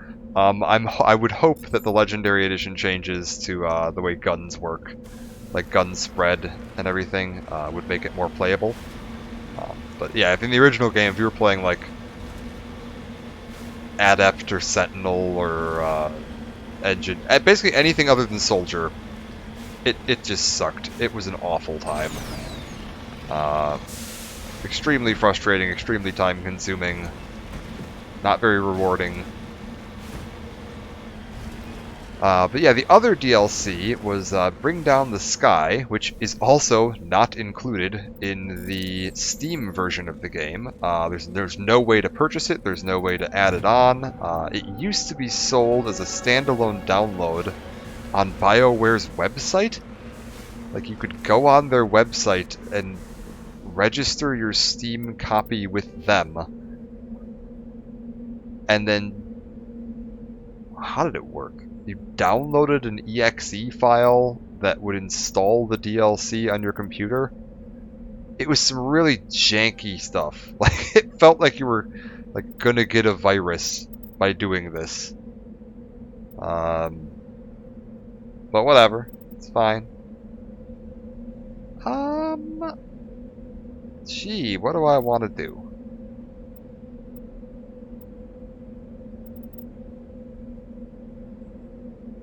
I think we'll go for that.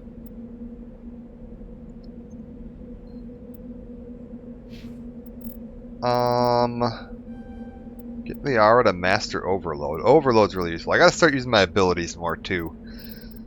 I'm getting out of that habit, which is bad. On Insanity difficulty, you want to be using your abilities as much as possible. They're real good. They'll keep you alive.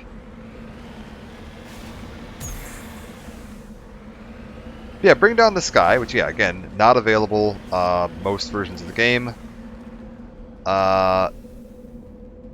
Is included in the Legendary Edition. They had the code for that one, and they were able to bring it over.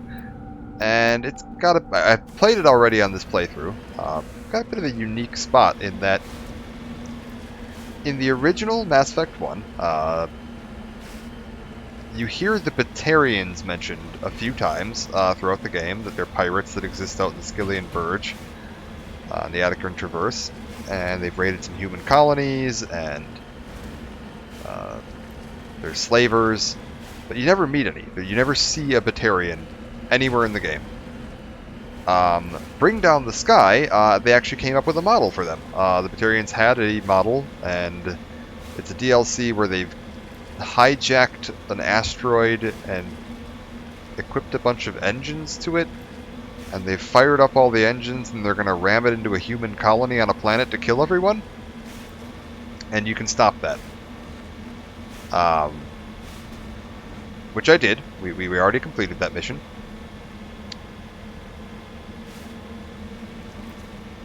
But yeah, it was the first time you got to see Batarians anywhere in the Mass Effect series, and they showed up again in 2 and 3, and you get to see them, so... It was just kind of neat seeing that they went through and designed an entire...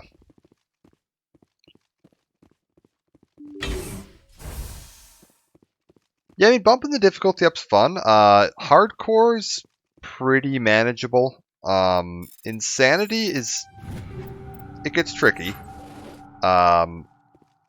Soldier's a pretty straightforward class to play, which is helpful, and you've got some good heavy armor, very helpful. Immunity is an amazingly overpowered ability. It's super good.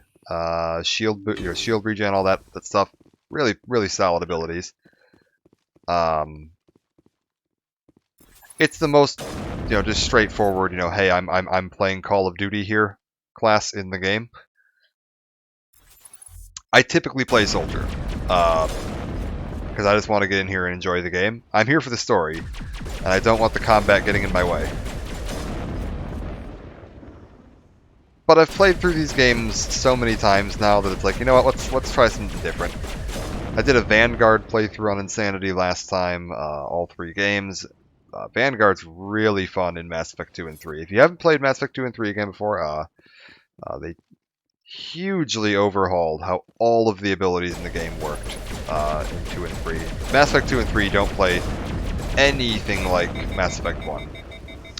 And Vanguard in particular is really fun in 2 and 3 because it gets the biotic charge ability, where you just kind of launch yourself like a missile across the battlefield into an enemy.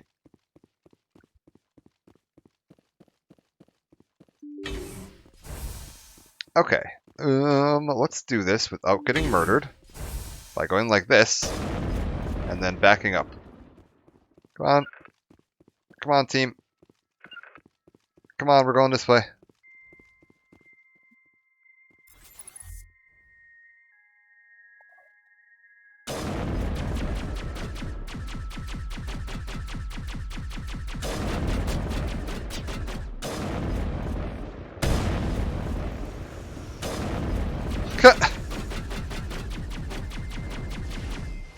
Alright, there we go. Just get him to line up and run down a hallway at you with the sniper rifle at the other end. Perfect. These husks, not very smart. Medical exoskeleton 9, I will take it. Quite good. Light armor for Turians. I don't think I'll need that. But we can always sell it. Uh-oh. I can't help but notice that there's more enemy markers on the map behind me. Uh-oh. Huddle up! Why is my radar jammed? Why are things exploding? Team?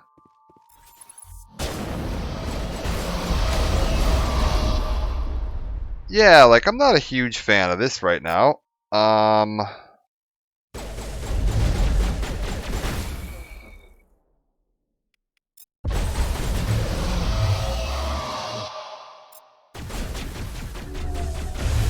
Charging up!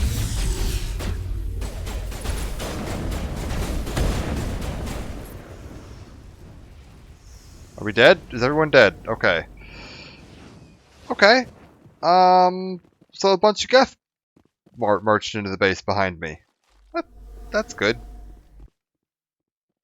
Including a Geth sniper, by the looks of things.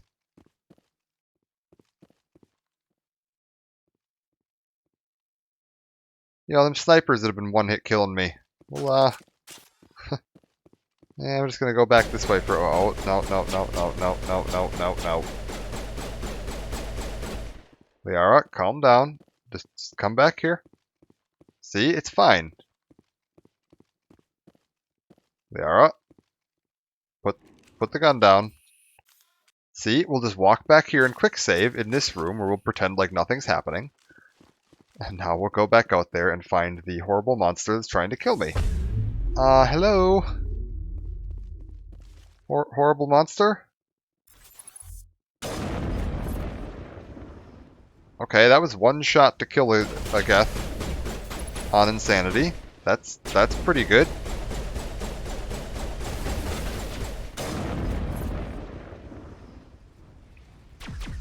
I mean, I'm happy with that.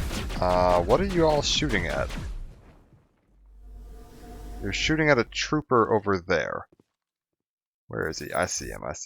He's right behind that wall. Not anymore, he isn't. Okay. There's still a sniper out there. Put the shield up. Oh.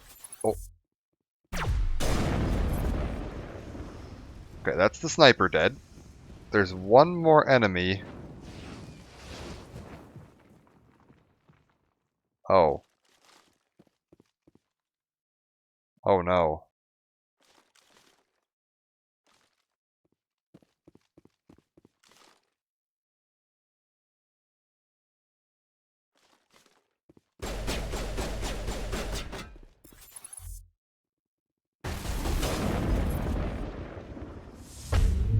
Keep your barrier up.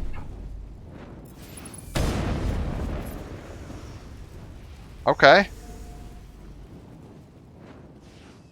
Is that it? Are we done? Did I win?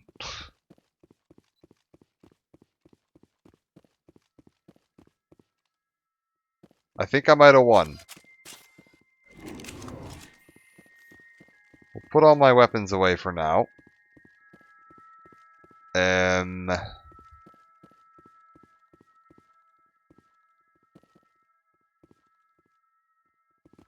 I want to go back and loot that room on the left. I didn't actually get a chance to loot that one.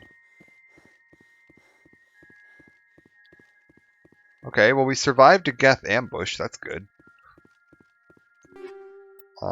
Sniper rifle, Harpoon 7.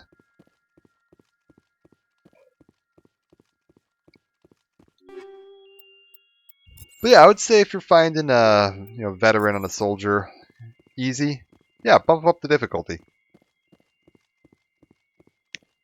If nothing else, it encourages you to try out some new stuff. Give you a chance to try some new abilities, maybe mess with your weapons more than you were doing otherwise. I think these kinds of games, like RPGs, you want it to be challenging enough that you're having to use the systems that are in the game. Because otherwise you just don't end up, like myself, I don't end up playing with... Like when I played my first playthrough on Mass Effect, I played on normal and I played as a soldier. And you just walk through the game with an assault rifle and hold down the fire button until all the enemies are dead. And you put the biggest numbers on your gun and you win. Oh my god, get me out of here. It's raining men.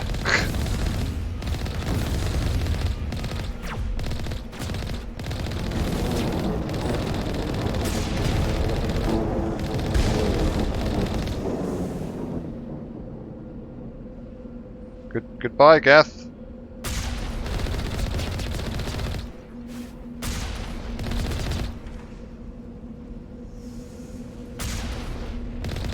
Three more outposts to go. The first step in a long journey. Okay. Well, that was exciting. I certainly didn't remember that being a thing. Okay, when we were coming up here, I saw a mineral marked on my map. Somewhere in this sort of a direction.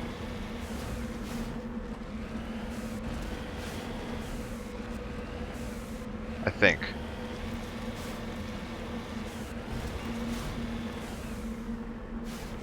You can change class when you start Mass Effect 2. So yeah, if you're like, if you think that you're like, man, I wish I would have picked something different, you get a chance to. Don't worry about it.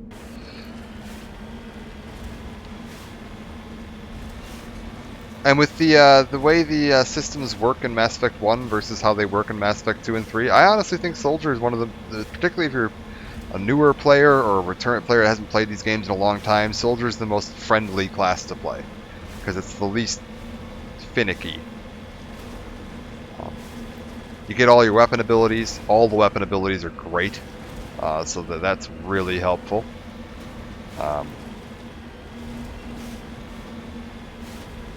And yeah, when you get into 2 where the classes are more specialized, yeah, just pick a class you like the sound of. They're all fun. Vanguard is really challenging because it's a melee class, but it is really fun because it's goofy as hell. I believe that it's Engineer. You get a little combat drone buddy. Sentinel, which is what I'm playing right now. You get a fun tech barrier, which is kind of neat. Mostly is graphically cool looking. If you play Infiltrator, the sniping class, you get the ability to go invisible in Mass Effect 2 and 3, which is, again, fun.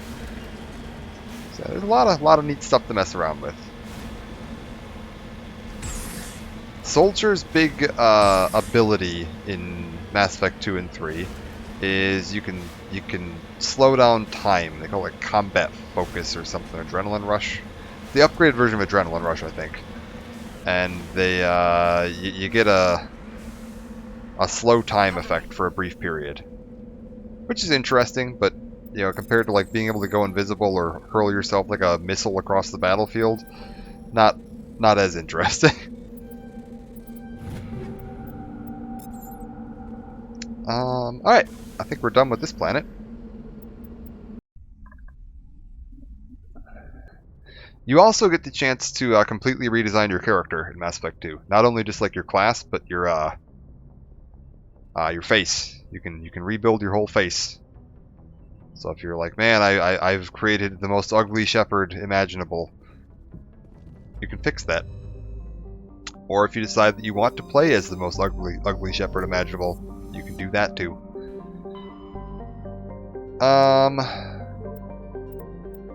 Head on up here. I do not believe that you get the same ability to respec like that when you move from 2 to 3. I believe you're kind of stuck with whatever you had at the end of 2 when you go into 3. Because the opening of Mass Effect 2 kind of sets up, you know, why they're rebuilding Shepard from the ground up. And why you can change your class and your face and everything. Like they kind of use the events of Mass Effect 2's opening as a bit of a like lore-friendly reason why you're a completely different person.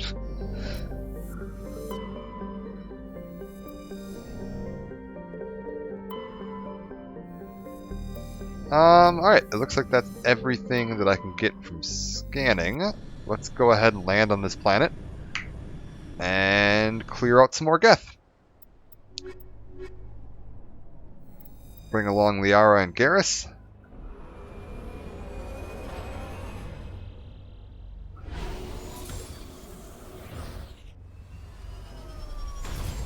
Other big changes in the Legendary Edition that I'm really a fan of.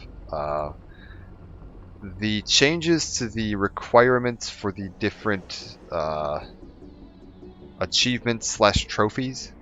They've massively lowered the requirements for all of them, and it's very, very highly appreciated. They were ridiculous trying to get some of the trophies in Mass Effect 1 in the original game. Like the ability trophies would be like, use each ability 100 times. And trying to use any ability in this game 100 times is nuts. That takes several playthroughs, usually.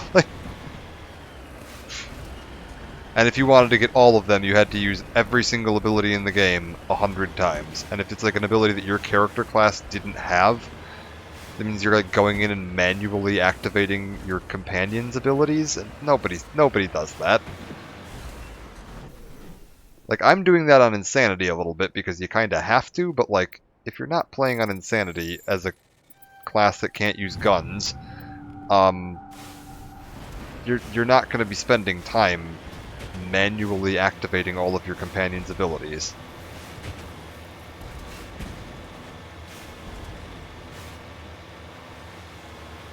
Because it's just horrendously inefficient. If you're playing as a class that can use guns, you're just going to pull out a gun and shoot them. It's going to be like that scene in Indiana Jones. Like, I'm not going through all that.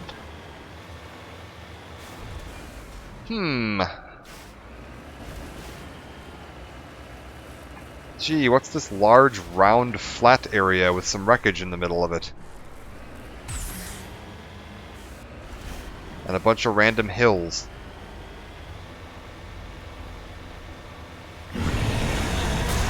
Oh no! Who could have foreseen?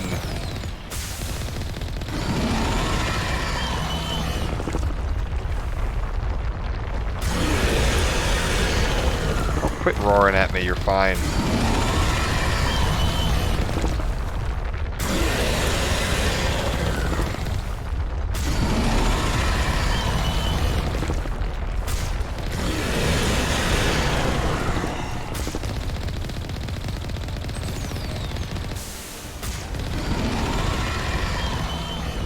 Best change, the fact that it can no longer pop up immediately underneath you and instantly kill you.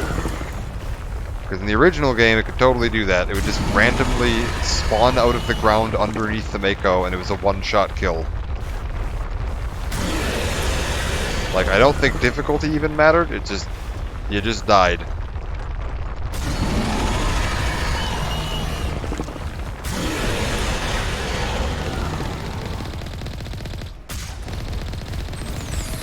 Woo! Oh boy.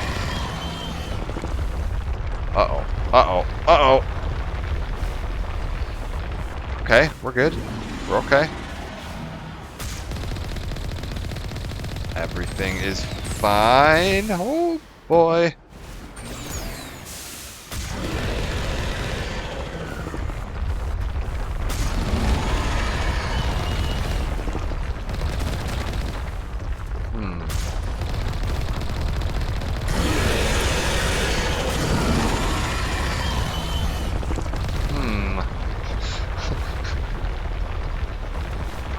Go away.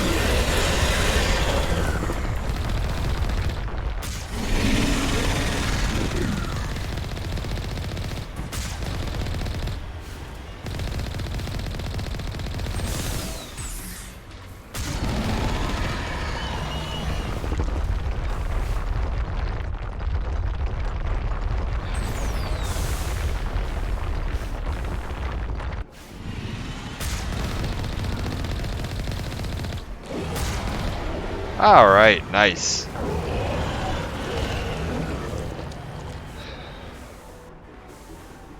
Yeah, like I had to turn my companions to defensive abilities only when I'm playing on Legendary because I want to make sure if I need to throw an enemy or lift them or something, that I have the ability to do so. Because crowd control is really important. And being able to use your companion's abilities to manage crowd control, very helpful. When you have an enemy that's floating midair, they can't do any damage to you, and that's great.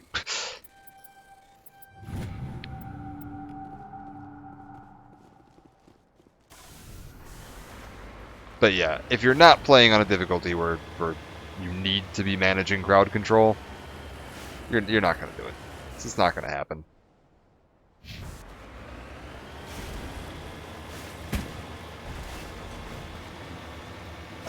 Let's take a quick look around before we go to the last area. I just want to make sure there's not any like minerals or rocks or anything.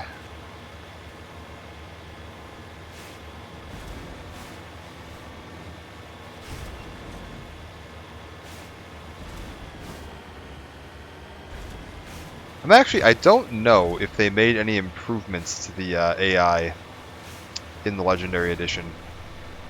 Because I know in Mass Effect 1, if you let your companions just kind of auto-use abilities, they had a distinct tendency to kind of stand directly next to a wall and just throw all of their biotic abilities into the wall where it did nothing. They weren't the smartest people. Or they would, stand immediately behind a box and just endlessly fire into the box. Like, you were pretty much playing the game by yourself in the original game. Your companions were mostly just there as a occasional distraction.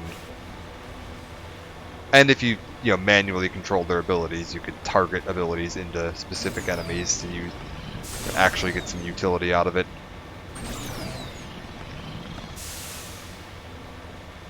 Huh. I'm being jammed, you say. I wonder what it could be. It's the Geth. It's always the Geth.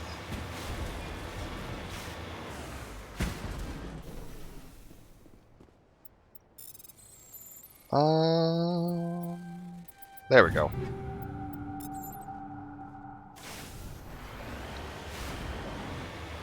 Okay. There's going to be a little canyon that I can go through.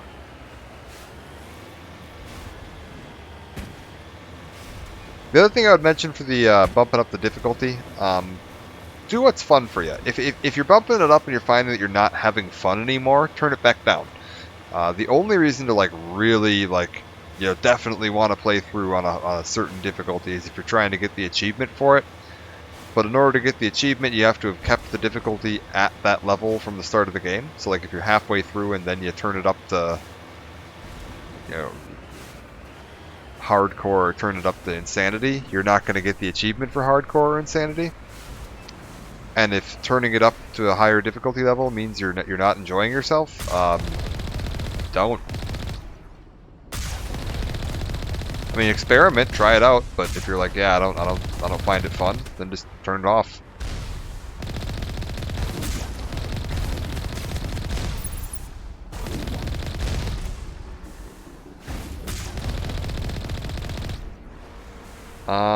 Oh, a Colossus. Those are fun. Ow.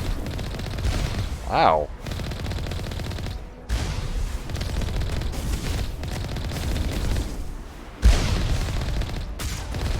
Oh, I can't help but notice my Mako's shields is more or less gone.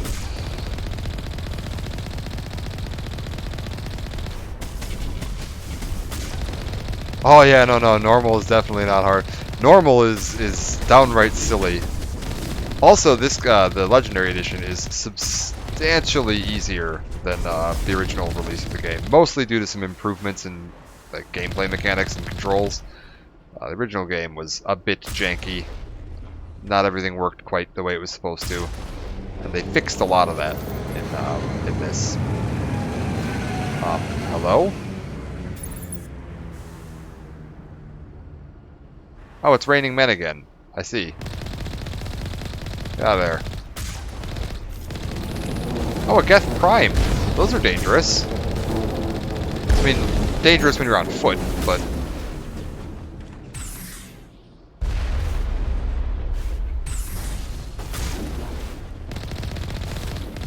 not so dangerous when you're in a tank.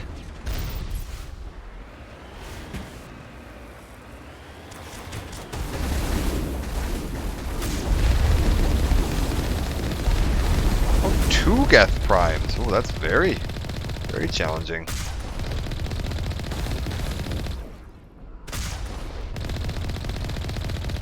Two outposts done.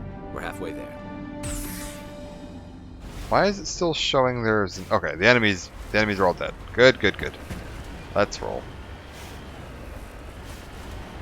Yeah, like in the original game, if your character class didn't have a weapon as a skill, your targeting reticle was like the size of the screen, and bullets would just kind of go anywhere they felt like. So playing classes like Adept and Sentinel was... you were basically playing on as like a no guns challenge run. Which was kinda unplayable. Certainly wasn't fun. And enemies just had this kind of tendency to just frantically run at all times. They never really stood in one spot and shot at you. They just constantly ran around, which made it really hard to hit them. You couldn't, there wasn't a dedicated melee button, so you couldn't, like, reliably melee, like, punch enemies, which wasn't as big of an issue. The problem was that the way you did melee is that if you pressed the fire button when an enemy was within melee range, and you were aimed at them, instead of firing your gun, you would punch them. And so if enemies ran up and stood right next to you, you couldn't shoot them, you just punched them. Which was frustrating. If you were getting like charged by a Krogan and you couldn't use your gun because every time you pulled the trigger you just punched them.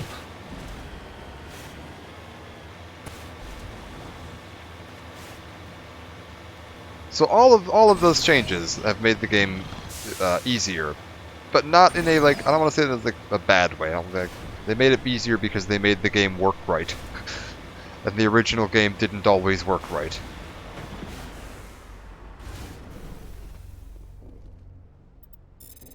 Like, I don't want to make it sound like they were dumbing the game down or something. That is not the case at all.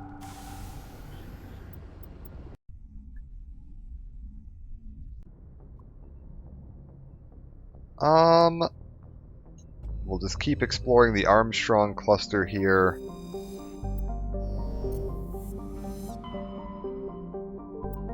Head on over, keep on moving around.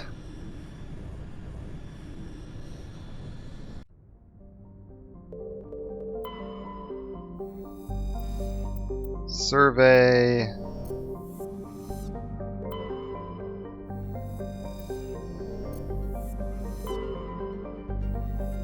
Survey. Also highly recommend, if you're playing through yourself, reading all these planet descriptions, or as much of them as you have the stomach to read. They put a lot of work into them. They're really cool. There's a lot of neat contextual background stuff, and even some hints at, like, story elements and plot threads that we wouldn't see revisited until Mass Effect 3, including some of the DLCs. The Leviathan DLC for Mass Effect 3 is originally talked about in one of the random background planet descriptions in Mass Effect 1.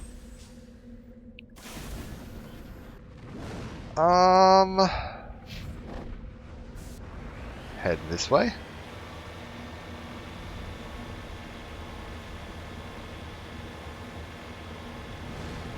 Not gonna lie, game, it kinda looks like this is gonna be a pain to get to. Let's see, how good is the Mako at climbing hills in the remake? I mean, you could always kind of shimmy your way up just about anything in the original game. But, like, it wasn't like a, you know, Skyrim horse level of you were getting up anything.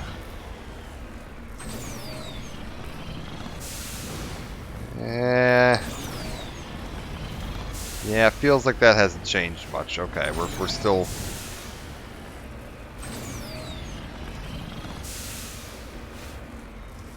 We can get up near vertical slopes, but there are limits. Okay.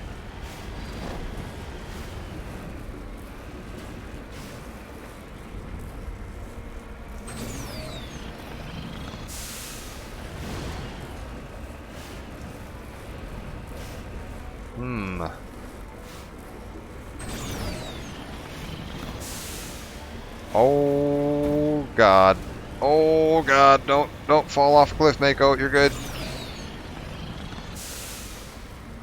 No, little car, you can do it. I believe in you.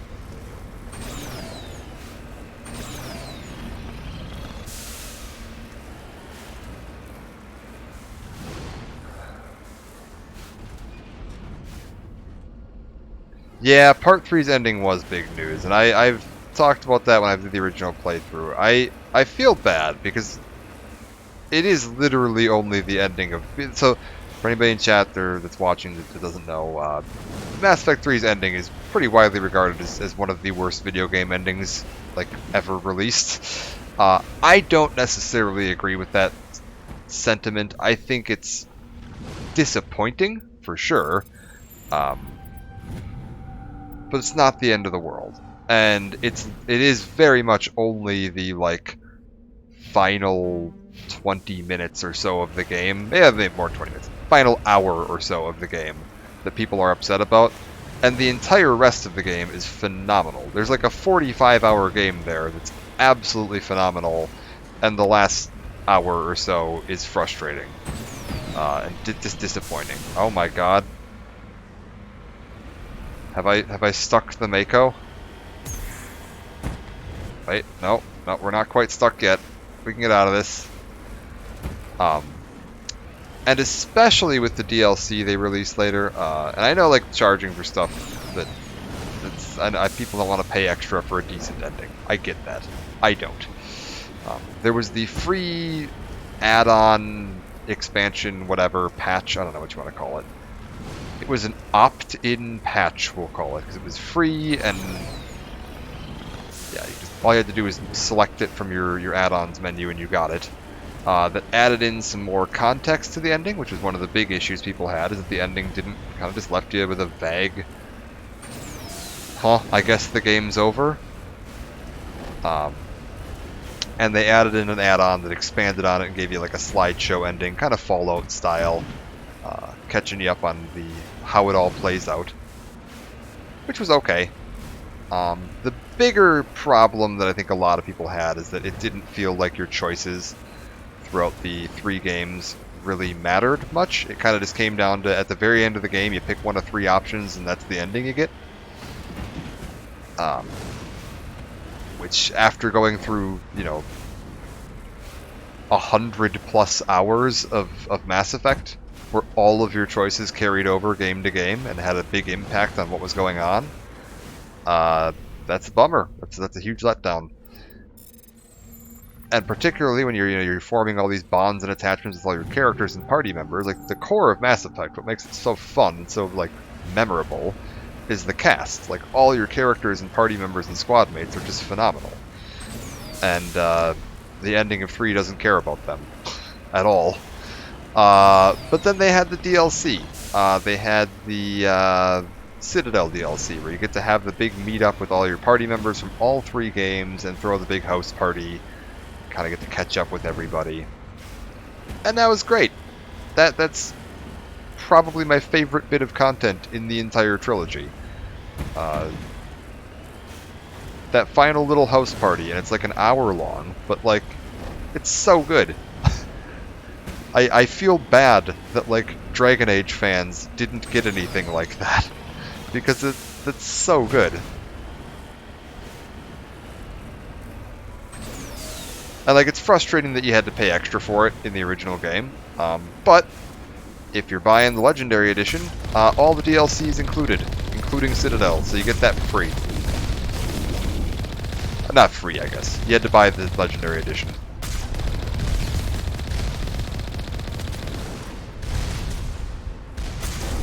You had to pay $60 for 3 full-size games, so that's... What a bunch of jerks, eh? Sorry, bots. Yeah, I know you're waiting for your Dragon Age house party, but maybe in Dragon Age 4.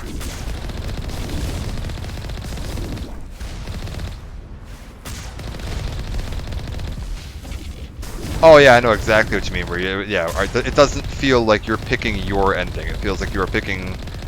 You're getting what the devs wanted you to have. And it's hard. I mean, like, writing an ending that is going to make people, that's going to let people feel like they really got to choose what they wanted, is very difficult. I mean, there are not a lot of options out there for games that are like good examples of how to handle a narrative, story-driven game with a lot of choice, how to handle the ending. Like Fallout New Vegas did a pretty good job, but even that has its flaws. Like, there are definitely like endings in Fallout New Vegas that just don't feel as fleshed out or as full as they should be. Notably, if you were someone that wanted to side with Caesar's Legion, you kind of didn't get a good set of endings there. Like, they weren't very thought out and they weren't very fleshed out, and it didn't feel like your choices mattered very much.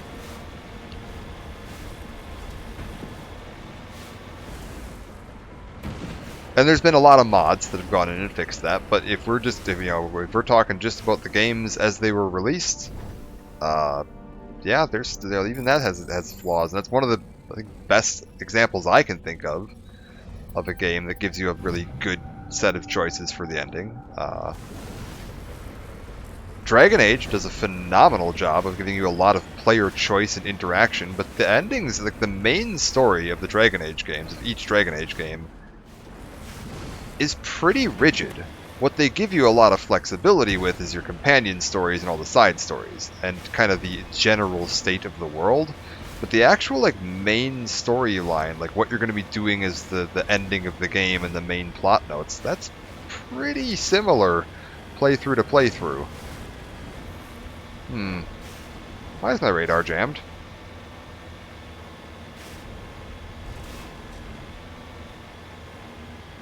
What the hell is jamming my radar?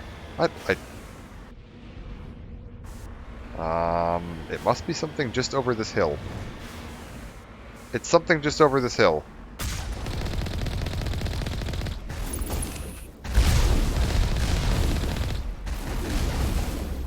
Like Knights of the Old Republic. That's another great series. Very, very limited endings. I think there's only 2 endings in the first game. You know, you side with Revan or you don't, or with Malik or you don't. I guess you don't really side with them. You go dark side or you go light side. That's it.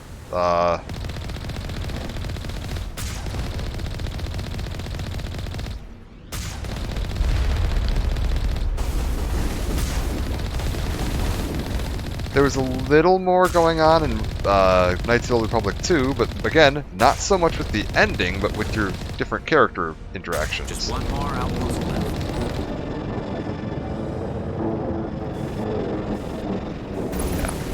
Yeah, Telltale games. That's a lot of Telltale games. Great storytelling, and there's a lot of variety in how your individual characters' storylines end, like your party members, companions, whatever you want to call them. But the overall narrative, they kind of have to have a predefined end. It's very difficult to come up with a way to have a satisfying narrative with, 16 different endings, or however many endings you're going to need to have for people to feel like they had a choice. And so, like, I don't want to fault people that really, start yelling about Mass Effect 3's ending. Oh, they ruined it. The game's terrible. The entire series is wrecked. Like, what do you want? Like, BioWare did the best they could do to an extent. I think that some of the stuff in the ending of 3 was a little sloppy. If they maybe had another year to work on it, they might have been able to get things feeling a little more satisfying. But it's fine. It's average, and I think that's what a lot of people are annoyed with, is that when you play through Mass Effect and 99% of the content you're playing through is just some of the highest quality of story writing available in games, like in the last several decades, and then the ending is just kind of mediocre, it's a bit of a letdown.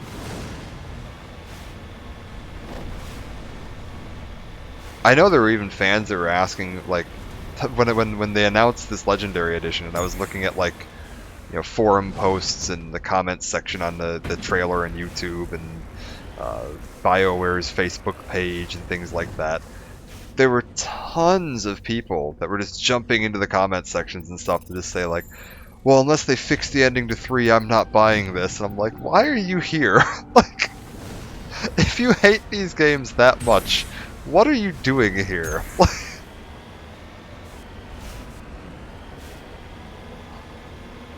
I don't get that.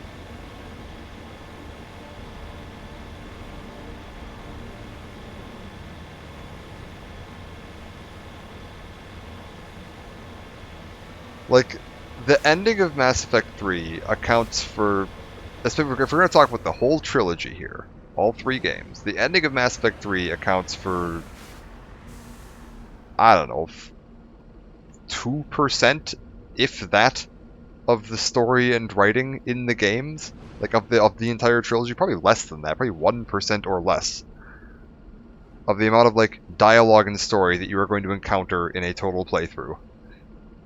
And you're going to let that ruin your enjoyment of the rest of it? Like, that's insane to me.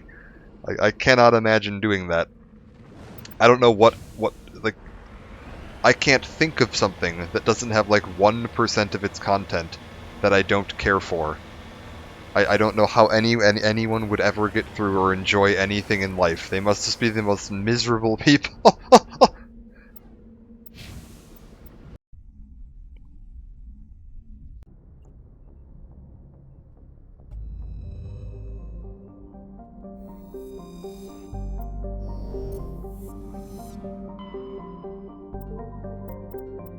So like I work in a retail pharmacy. I constantly get people that will come into my store when they're upset about something. If we're unable to meet their expectations for something, if we're out of stock, if they had to wait 2 minutes for someone to walk over to talk to them, whatever it might be, they'll come in. I don't know why I come here. This place is always terrible and everything's a mess and I hate it. And it's the worst store. I don't know why I ever come here. And I'm always just like, well, why do you come here? Like, if you're always miserable and you hate it, why are you here?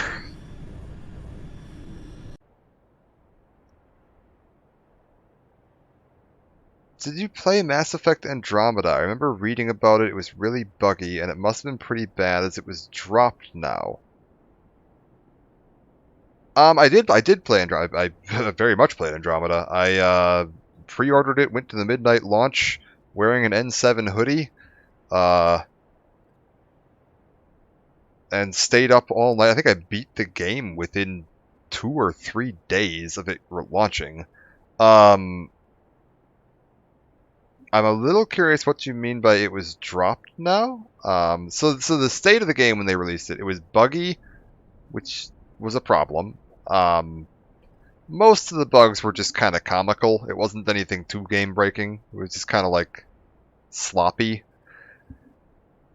The bigger issues were that the story and the character writing was just awful. I mean, I don't know or remember or care at all about anything that happened in that game. There's party members whose names I don't remember. There were only like 6 party members, and I definitely could not tell you all of their names.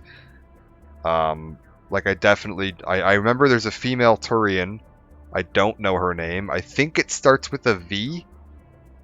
And she has a sister whose name I very much don't remember. My girlfriend is here to tell me that she remembers the sister's name, but not the party member's name. The sister's name is Sid. Oh, SYD, right? Yeah. But yeah, it's sloppy. And from your understanding, no DLCs, no word of a part 2. Yeah, that's true. So they To be fair, they never said there was going to be DLC. People just kind of assumed there would be because of how the previous games had been handled and how like Dragon Age was handled. And no word of a part 2. Yes, that's true. There again was never supposed to be a part 2, although people just sort of assumed there would be. I think BioWare at some point, because it wasn't the original team that made it. It wasn't the team that made Mass Effect 1, 2, and 3 that made Andromeda. The team from Mass Effect 1, 2, and 3 was busy making Anthem. So that turned out well. Because EA really wanted Anthem to be a big success, so they pulled all of the senior staff at BioWare over to that. And they developed a new studio that made Andromeda. Andromeda's a mess. It's not great. I've gone back and tried to replay it a couple times, see if maybe it got better. It really didn't. They only did, I think, 2 major patches. The first one was mostly just fixing the few game-breaking bugs that were in it. And the second one tried to fix some of the animations and lighting, because the lighting and the animations were just terrible in the original game. Like, just laughably bad. But yeah, it left a lot of plot threads hanging. It left a lot of... There was room for DLC. If the game's story is good, I can look past a lot of gameplay problems. Yeah, I agree. I very much agree. Looking at you, Knights of the Old Republic. Knights of the Old Republic is a deeply flawed game with some phenomenal story. And yeah, that's... Yeah. Unfortunately, that is kind of where Andromeda sits. It's a terrible story.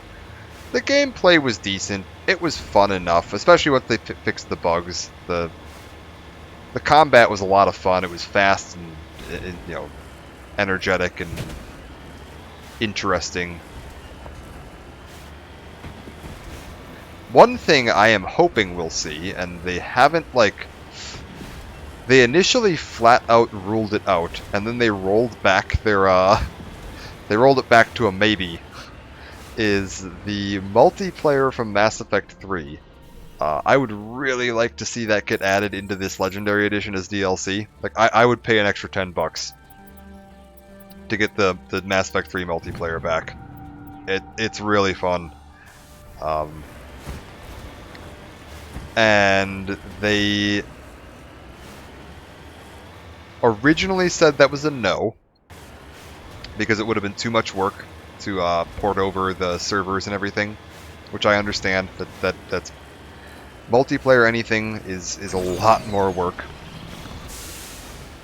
and they weren't looking to do that, and that's fine. They have other priorities. They're working on Dragon Age 4. They're working on Mass Effect 4. They were at the time still debating whether or not they were going to try to fix Anthem. They've got several other projects they're working on. They're busy. There was a lot of fans that kind of, hey, I'd really like to see this happen. Why are we cutting that? That's one of the best parts of the trilogy. So they've kind of rolled it back to if there's demand for it. Which team is working on Mass Effect 4? We don't know. They have basically given no info on Mass Effect 4. I do know that presently, the original Mass Effect team, they've now abandoned Anthem completely. A lot of the key staff has left the company, like, entirely, so there isn't really, like, the original team there anymore. What's left of it is, I believe, currently working on Dragon Age 4, last that we heard. Because they're trying to get that all finished up. That's their next big, like, RPG that they're trying to get out the door. Which, go for it. I mean, that's you know, that's a series that's sitting on... Dragon Age 4 is very much looking like it's going to be one of the biggest games and the most important games in that series. So I hope they give it the attention it needs. I don't want Dragon Age to have their own, you know, Dragon Age Andromeda. I don't want that for people.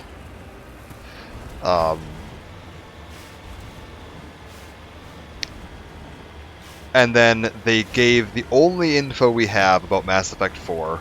I'm going to call it Mass Effect 4. I don't know if they're going to call it 5 or if it's not going to have a number or what, but when they announced the Legendary Edition, the same day they announced this, they put out a little trailer saying that there was going to be a sequel to the original trilogy, set back in the Milky Way, and you see Liara in it. And that's it. That's all we got. We don't know anything about the timeline, really, or the setting, or anything. There's been some vague speculation and stuff, but a lot of that is based on some really flimsy evidence, like, one of the character there's a tiny promo art shot you see, that they didn't even, like, label as a screenshot from in-game. They just put it up next to their announcement that they were putting out a new, game. And there was some, like, banner artwork at the top of the webpage, and it had some very, very tiny silhouettes of some characters. And one of the silhouettes appears to be one of the races from Andromeda, which had some people saying, like, oh, this must be set in the Andromeda galaxy because one of the races from Andromeda's there, but I mean, we don't actually know that that's supposed to be artwork from the game. It could just be a banner they had at the top of the webpage to, you know, put some Mass Effect artwork up there. Just to give you something to look at.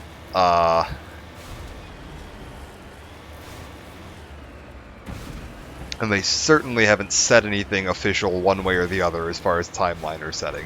They've said nothing. Just that there is a game in development. There's no timeline. There's no staffing. They may not even be working on it yet. It's just we have a plan. We are going to be making another game in the series kind of thing.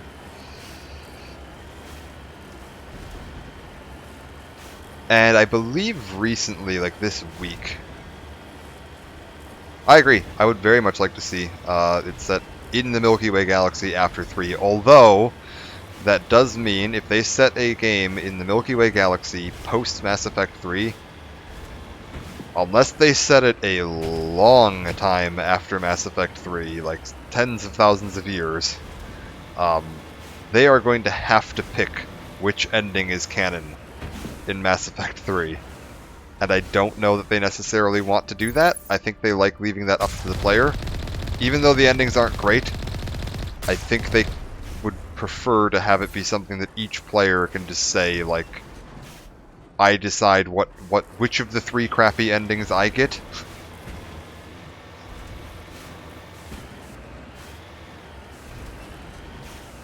And I don't think there's a way. On PC, they could probably come up with a way to have you import your Mass Effect 3 endgame file somehow. But on console, there's just no way to do that anymore. Mass Effect 3 being, you know, effectively only available on, I guess with the Legendary Edition, it's available on slightly more modern consoles, but I feel like requiring people to go back and replay the entire original trilogy on the Legendary Edition just to import your save would be kinda unpopular. For people that had a playthrough on like Xbox 360 or PS3 that they wanted to use, I would not be happy with them requiring people to do an entirely fresh playthrough just to import a save.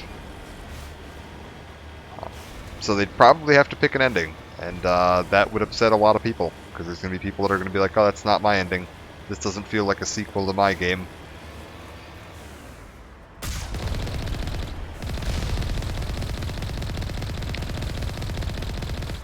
I'm actually somewhat hoping that it's a prequel. Or like an interim. Like set between Mass Effect 1 and 2.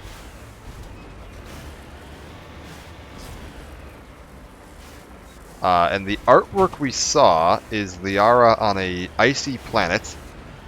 And she finds an N7 helmet buried in the snow. Which would kind of sync up with what we know about the events between Mass Effect 1 and 2, because Liara is the one that went back and recovered Shepard's body between the opening and the main game of Mass Effect 2. So,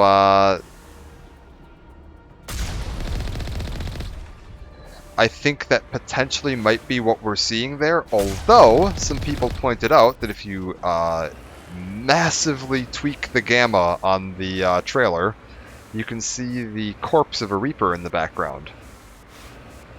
And I don't know if that is intentional or if it's just like an Easter egg or something. Again, we don't know if this trailer is supposed to be showing gameplay footage or if it's just something pretty to look at. Oh, good God. They're just dropping Colossi on my heads. Alright.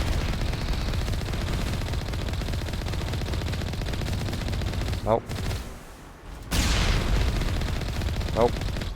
You stay down now.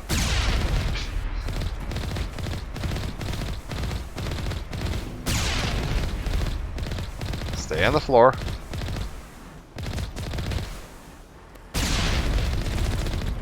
Nope.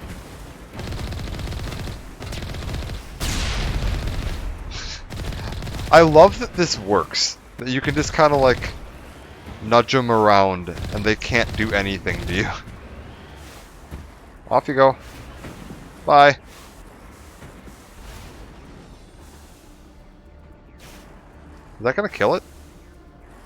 I don't think it is. Alright. Well, maybe it will.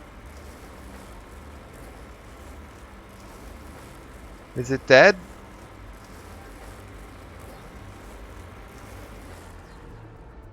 Nope. Nope, still fine.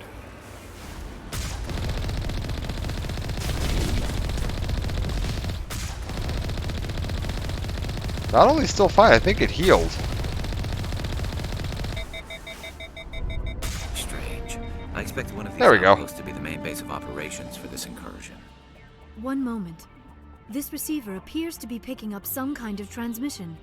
Based on the signal strength, I would say it's coming from inside this star cluster. It must be a message from the primary Geth base. We can use the signal to lock onto its location and take them out. Alright, oh, what the hell? Oh, they put me back up here. I see. We're fine. But yeah, we'll see what Mass Effect 4 holds probably in another 5 years. I'm not going to sit here and, you know, hype myself up over a game that we know nothing about.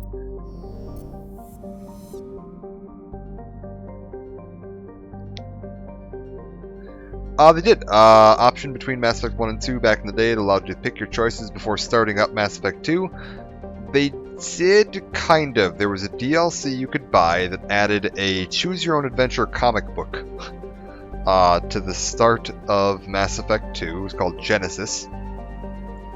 That lets you run through the major decisions in Mass Effect 1 to kind of generate a backstory. The big issue I see with that is that even in the Mass Effect 1 to Mass Effect 2, it did not include every decision that you could make in Mass Effect 1. So, like, there were certain decisions that you could only get if you carried a save file over between Mass Effect 1 and 2. For example, the outcome of your interactions with Conrad only gets transferred if you do the save file transfer, not if you do the generated your own adventure comic book. And there's a few others like that where it's only through save files that you get the full data transfer, because it would have taken too long to do a comic book that included all of the options, because there's so many different possible outcomes of how you can do things in Mass Effect, and so picking all of the options would have been impossible. And if you're going to try to do one of those for the entire trilogy, to have a save file that imports over into 4, you'd be spending the first 2 hours of your game answering multiple choice questions about what you did in the Mass Effect series, or they would have to make some choices for you. So yeah, I don't know what the best option would be.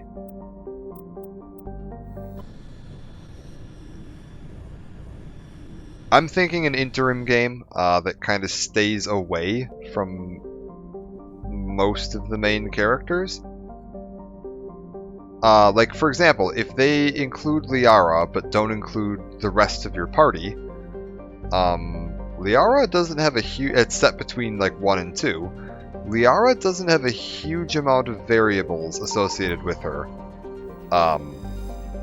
in Mass Effect 1. Basically, the only major difference between any two people's Mass Effect 1 games when it comes to Liara is, were you dating Liara or were you not dating Liara? And they could very easily just ask have Liara, have a conversation with her. So they did something in Knights of the Old Republic. Knights of the Old Republic did not have a save file transfer system between the two games. When you finished Knights of the Old Republic 1 and went to start Knights of the Old Republic 2, they did not have a way for you to just load your file in and transfer your data over. But they did still want some of your... still feel like it was a sequel to your game. And one of the big things they wanted to make sure they had was that they addressed... You could... when you're playing Knights of the Republic, you get to create your own character. It could be either male or female. And they wanted to make sure that they used the correct pronoun when they were referring to your character from the first game. And the way they did that is one of the first pieces of dialogue in Knights of the Old Republic 2 is a character referring to your character from the previous game. And then your character can either correct them about the gender or agree with them about the gender. They always start by saying like, "Oh, your character Revan destroyed the galaxy. Yeah, he was a real jackass." And you can either just agree with that or say, "I thought Revan was a woman," and then the guy will be like, "I don't know, I wasn't there." But it uses that conversation to pick which pronoun it's using for the rest of the game, so that it can use the right thing. And I think they could do something like that. Like, if they only have Liara in the new game, they could just start out right at the beginning and have some conversation that mentions whether or not Liara was dating Shepard. And then just let you answer that. Like, let your character answer that. And just stick with that for the rest of the game. And avoid touching on, like, whether or not Rex is alive or any of that stuff. Yeah. Because, like, some of the things, like, they could do plenty of stories set in the Mass Effect universe that, between Mass Effect 1 and 2, where whether or not Rex is alive doesn't matter, and whether or not Kaidan or Ashley is alive doesn't matter, and like, what happened to Conrad Werner doesn't matter. Like, there's plenty of stuff you could do. Where that kind of thing just isn't relevant. It's a big galaxy. The biggest problem with doing a game after Mass Effect 3 is that the ending of Mass Effect 3 basically decides whether or not the galaxy is alive. Because if you get one of the particularly bad endings of Mass Effect 3, it's like the universe is over, everyone's dead. And there's also, like, a potential ending to Mass Effect 3 where, like, everyone's a robot. So, like, you can't just not address that.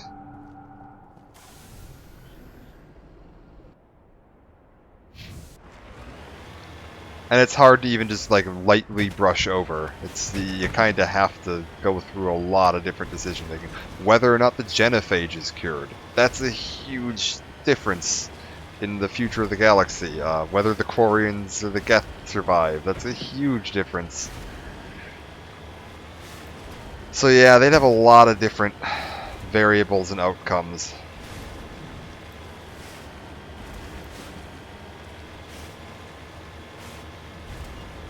Yeah, I think she's only supposed to be like 109 in Mass Effect 1. So she should be like 111 or 12 by the end of 3. Like 112 by the end of 3. And what, the Asari are supposed to live to be, what, like 1,000 years old? So yeah, I'd be fine with a like, Liara main character game. Although, I will say this, it would be a little disappointing to not be designing your own character. I really like that Mass Effect lets you build your own character. And I also saw, BioWare, someone higher up at BioWare, recently made a statement that after the kind of failure that was Anthem and how badly that turned out, where they'd originally, like at the beginning of 2020, said that they were gonna reboot the whole thing and start from scratch and try to rebuild it and to make it the game they wanted to make it in the first place, and then they just threw that idea out the window and did nothing with it. One of their higher ups just recently said that like they've looked at that and they've learned that that's like clearly that wasn't their strength, and they want to go back to playing to their strengths. So they're going to be focusing on making single-player, narrative-driven RPGs, like laser-focused, narrative-driven RPGs as their future as a company. So whatever we get for Dragon Age 4 and Mass Effect 4 will hopefully be that. It will hopefully be them going back to what they're good at. Like the original Knights of the Old Republic, Baldur's Gate, Mass Effect, Dragon Age, like those are all just amazing RPGs made by BioWare. And yeah, I hope they've learned. I hope they go say, like we get it. This didn't work. We're gonna go back and we're gonna try to focus on doing the thing we're good at. And because they are good at it, like they've had enough successes that it clearly isn't a fluke. SWTOR's, it's alright. I enjoy it, but I don't enjoy it as a narrative RPG. I enjoy it as an MMO. It's a fun MMO to mess around with.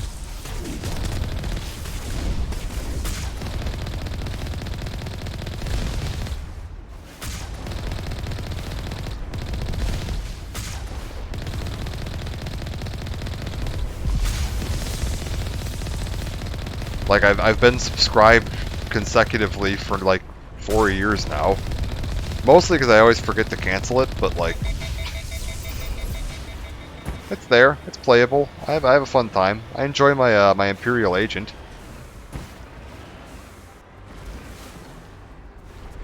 Yeah, I agree. I think the like half single player story game, half MMO thing they did was a rough call.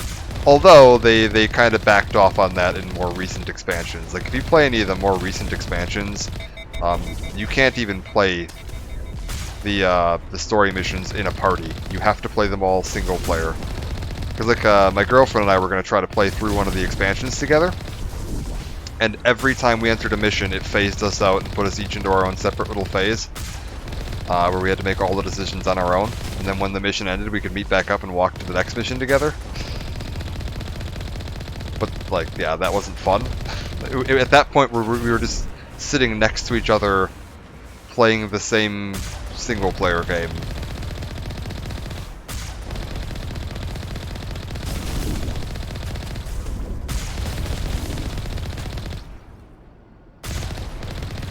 There we go.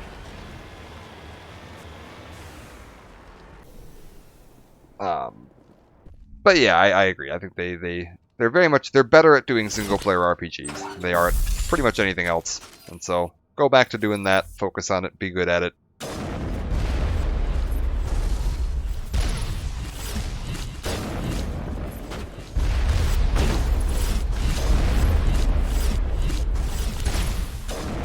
Oh yeah, no, lightsabers are great. I just really like the Imperial Agent because you could be a massive dick. The Imperial Agent's just such a smug bastard.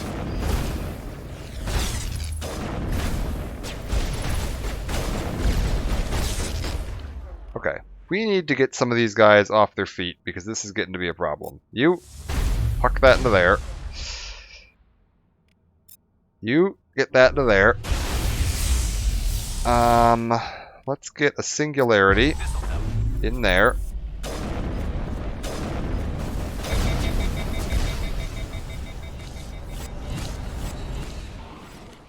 And that was the other thing, is the writing for Imperial Agent. It feels like classic BioWare writing. It's really well written.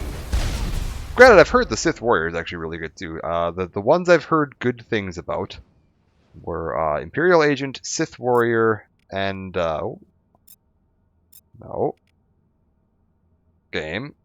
Behave.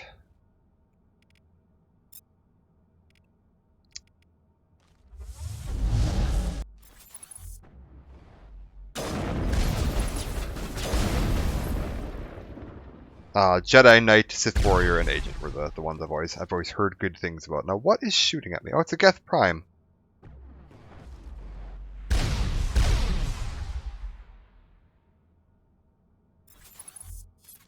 Yeah, tab targeting is I don't know. I've spent enough time in World of Warcraft that I'm used to it. Like it's grown on me. So I started out playing like action-focused RPGs. Like straight up just old school turn-based RPGs that when World of Warcraft first came out, I couldn't get into it. I was like, oh, this is clunky and awkward, and it's like a hybrid between, it's halfway between being a turn-based game and an action game, and I didn't care for it at all. But I eventually, went back and gave it a shot.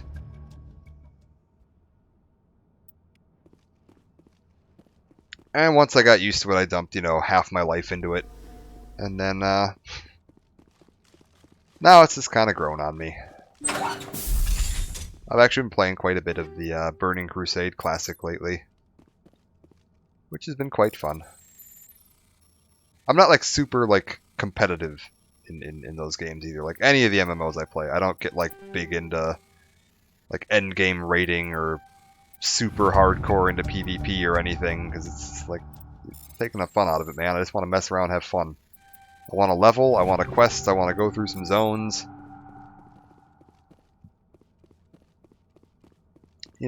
Play video games for fun. What a novel concept.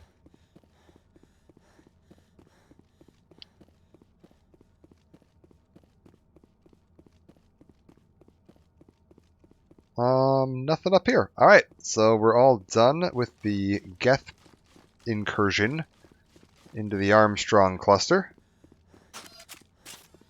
Put that away. And I think we're done on this planet.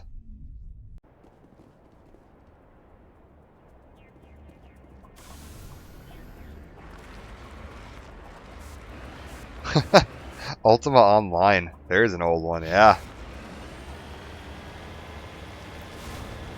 That's probably like one of the first, if not the first, like really big multiplayer games.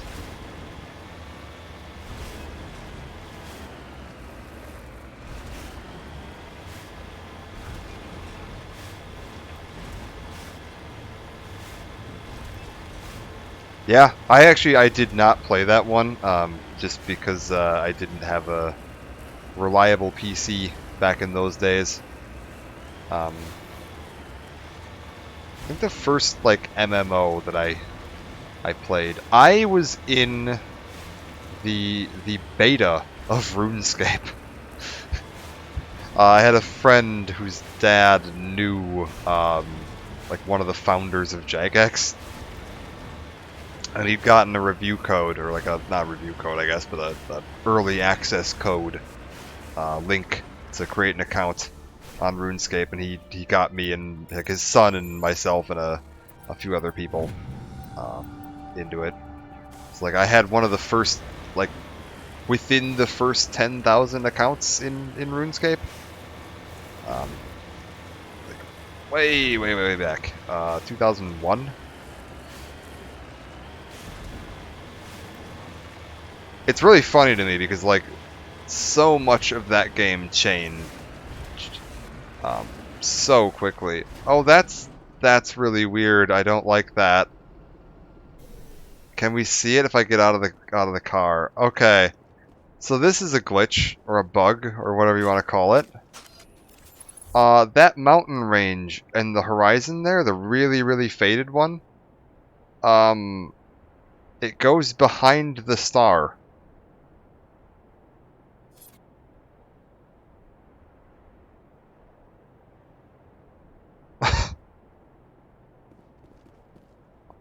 Which would imply that this star is inside the planet.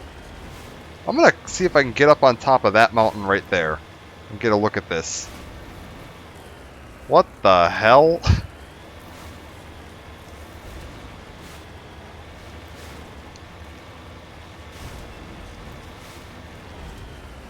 I always just assumed those planets were like part of the skybox, but if it's part of the skybox, there's no way they would have animated it like that.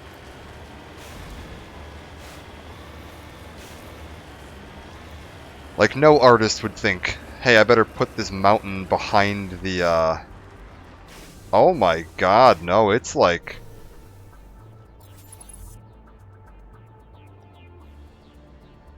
It's sitting on the wrong layer. Like... That mountain range in the background is on one layer, and that star is on a different layer, and they've got them in the wrong order.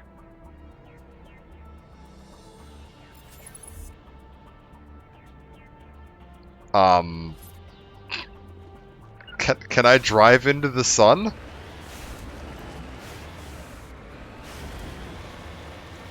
Hold up. I know if you go too far outside of the mission area, it'll just like, you know, tick you out of the map. But can I like get over there? At least like on top of this mountain, maybe? You need to turn back, Commander. You're going beyond the range of the operational area. Yeah, that's fine. You went right off the scanners, Commander. Now we have to bring you back. Nope. Oh, that's funny. That's really funny.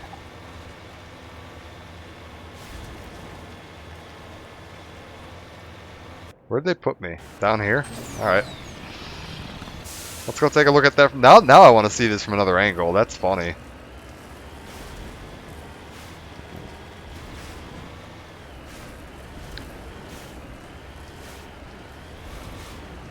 I can't believe that's real.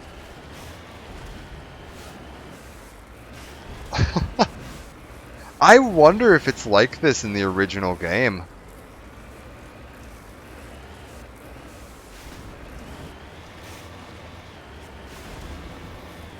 Oh my god, that is unreal.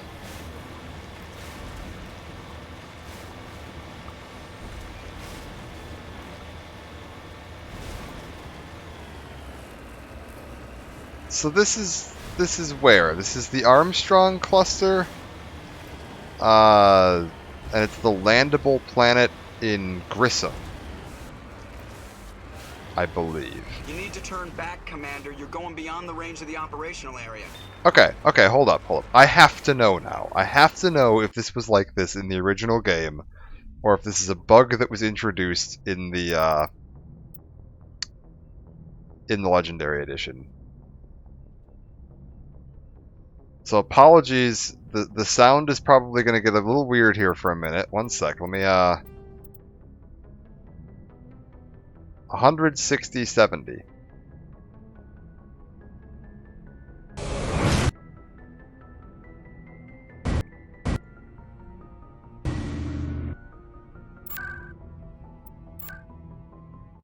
We're going to turn this off for just a second.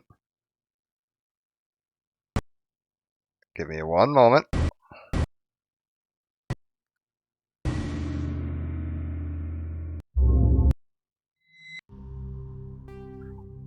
As you might be able to tell, I am booting up the original Mass Effect 1. Give me a second. I actually have the original Mass Effect 1 installed and ready to go, like right now.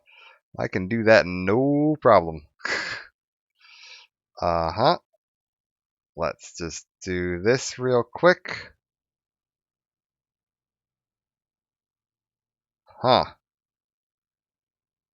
done. Let's turn that off. How do I want to do this? What if I capture foreground window, capture specific window, we'll capture the other Mass Effect. Okay. Okay. We're back in the... I'm hoping this is now showing the main menu for the original Mass Effect, because this is the non-Legendary Edition Mass Effect we're in for just a moment here. Because now I have to know. Like, that's crazy.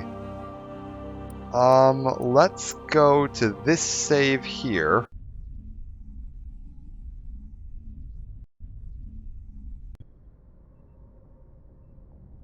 So here's my my Shepard from the playthrough I did a few months ago when we did the Insanity playthrough, and I'm playing on a version of the game with some graphic, texture packs and stuff installed. So this is the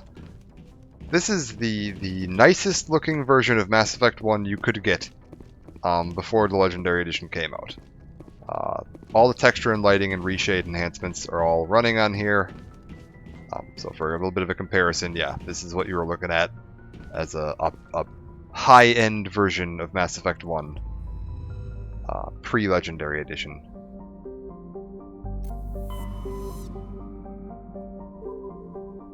Oh, that's crazy.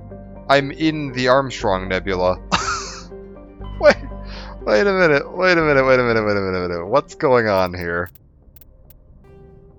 Geth incursions. Eliminate Geth outposts. Oh, God. Okay, hold up. I'm not replaying all of that. Give me 1 second here. We're just going to load a different save.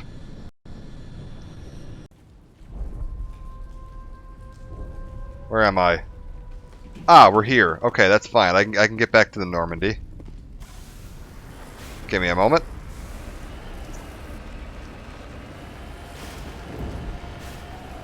Give me just a minute here. We're going to drive back to the Normandy, and then we're going to fly over to the Armstrong Nebula. That save, I would have had to redo all 4 planets that led up to that, and I'm not going to replay all of that right now.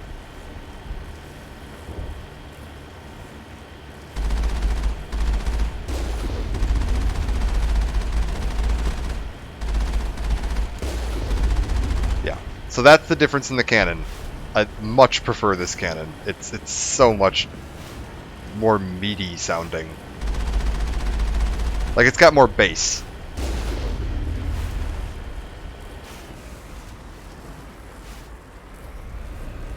One thing we don't have in this version on the Mako is I don't have the boosters. I can't accelerate the way you can in the Legendary Edition. I don't remember this going in a circle like that. Oh, yes I do. Yes I do. I know where we are now. We're good. I'm about halfway back to the Normandy. Yeah, I don't know why they changed the gun sound. Like, this sounds fine to me. Like, it's not even like super low quality where it's like, oh, they needed to remaster it because the sound quality wasn't good. Like, sounds fine.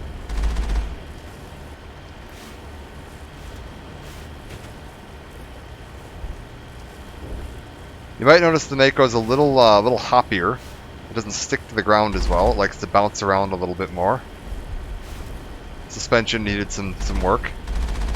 So they changed that too. The entire UI is wildly different. Like if you look down at my shield and stuff down there on the left, that's completely different than what it looks like in the Legendary Edition.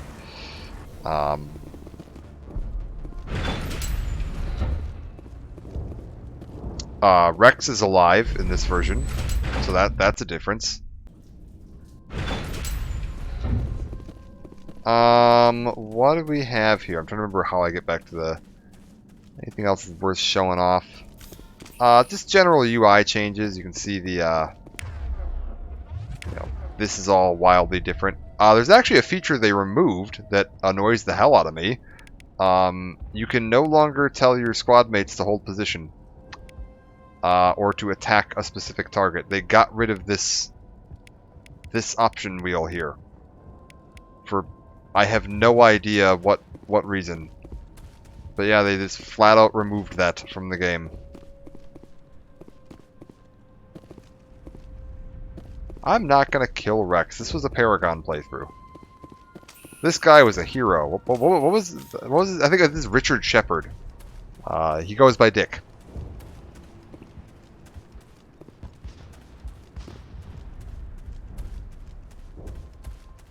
I've got him in the nice Spider-Man outfit here. This guy was a Vanguard.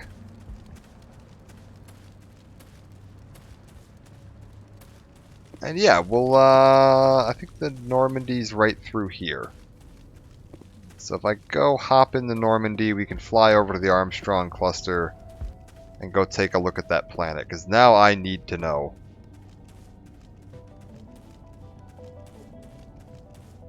We'll just pop over here.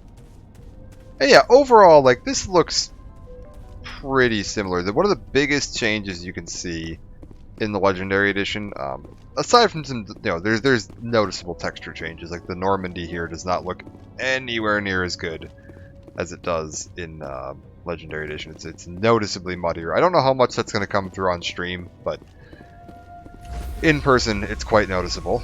Other big thing is the lighting is massively changed. Everything was really dark. Decontamination in progress. In this version of the game, like, Logged. it's really dark. Officer is aboard.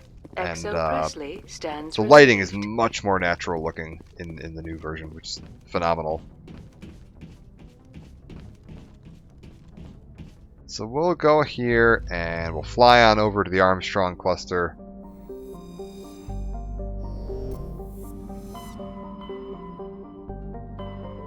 There we go.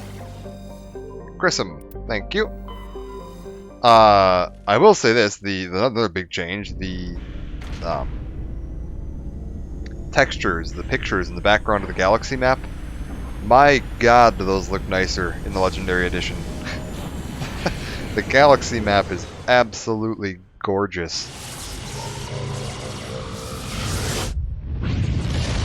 These cutscenes are really low res.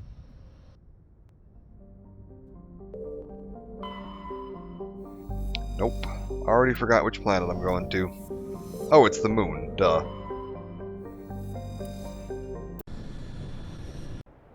Alright, let's go see. You know what? We'll bring these guys. It's a ghost!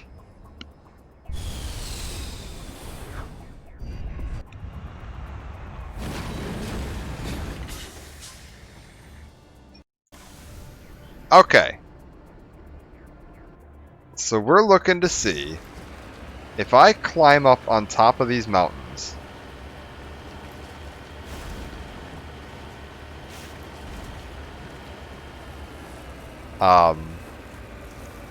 Is there a mountain range in the background behind the star? There is not. Yeah, no, it's a layer thing. Because I can see that mountain range there. Oh, that's fascinating.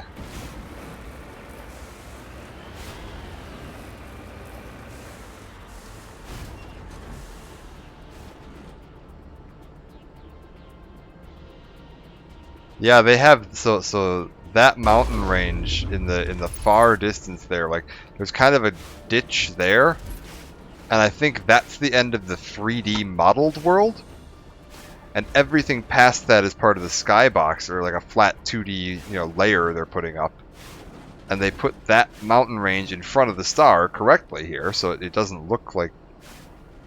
Oh wow, they did change this though too. I can tell this isn't the same layout because there's mountains in the foreground here on the modern version that aren't here right now. So there's been some minor changes to the planet's surface layout too. Interesting.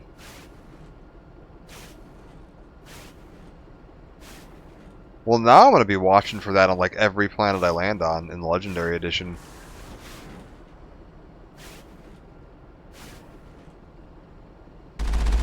Other change, you might notice here, you see how my cursor is aiming at the ground?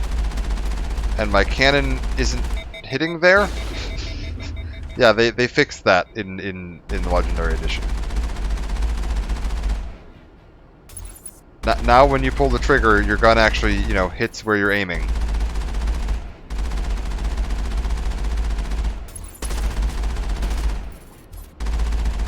Like, see that? See how it's not hitting the ground there? Yeah, that's annoying. But all right, we're gonna go ahead and we're gonna exit out of that, and we will. Oh, oh no! I have everywhere I tab. It's Mass Effect. I think I was at what 160, 70 was the general volume settings I was going with.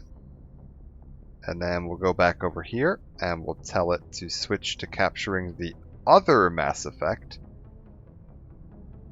They're both called Mass Effect.exe, which is really odd. I'm sure Windows loved that.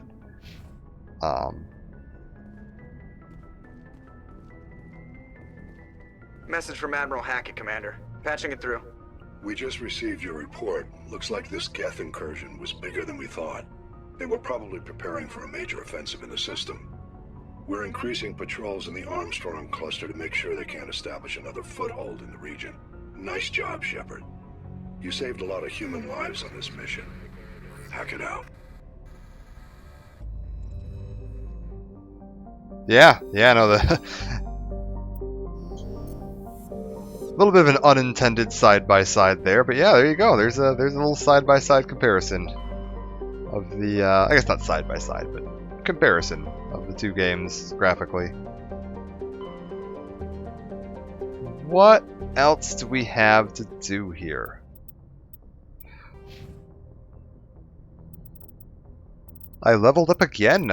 I will take... No, I don't want Charm. That'd be silly. What does this do? Tech explosion damage? Nah. Shield capacity is helpful, but not the end of the world. First aid, I don't care about. I'm gonna die so fast that being able to heal myself better isn't gonna save me.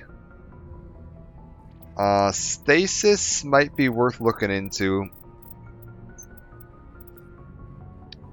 Barrier, increased barrier shielding and duration. That's potentially worth it.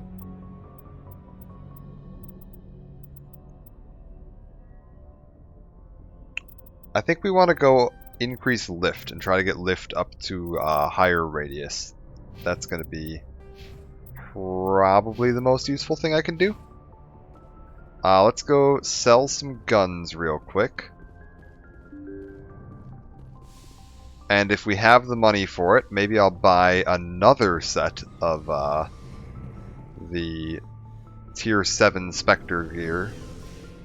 Because then I can give both of my partners Tier 7 Spectre gear. Looking for supplies? Let's see what you bet, Commander. Sell a little bit of everything. Get rid of it all. Everything must go.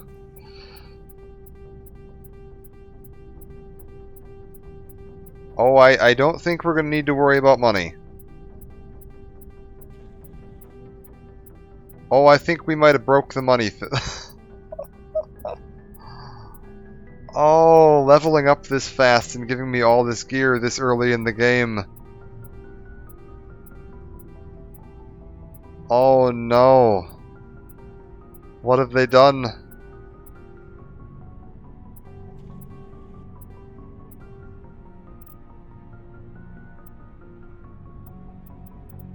Oh, that's not good.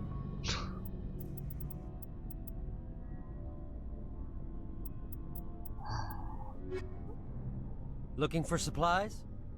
You bet, Commander. Okay. Okay, that's fine. I'll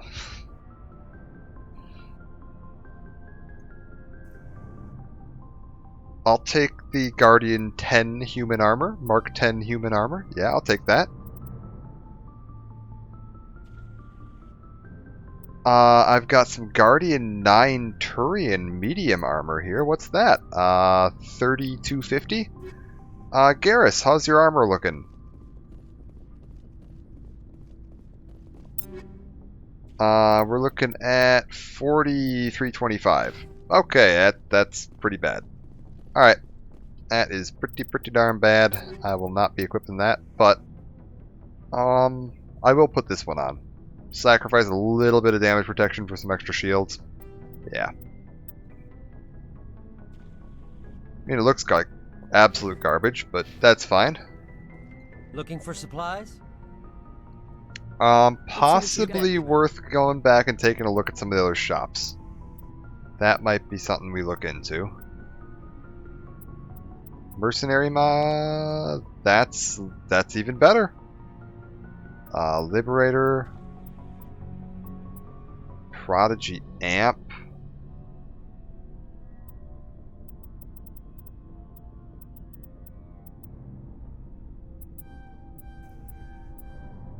Alright. Here's the plan. We're gonna go shopping. We're gonna equip Garrus and Liara with some fucking endgame guns real quick. That's not Liara. Liara, you're getting a Spectre assault rifle, and a Spectre shotgun, and a Spectre pistol, and a Spectre sniper rifle.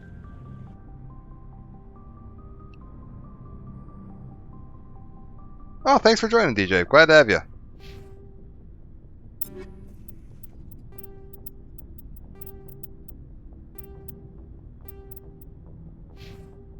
Alright, we're going to dump that all in there. Looking for supplies? Let's see what you bet, Commander.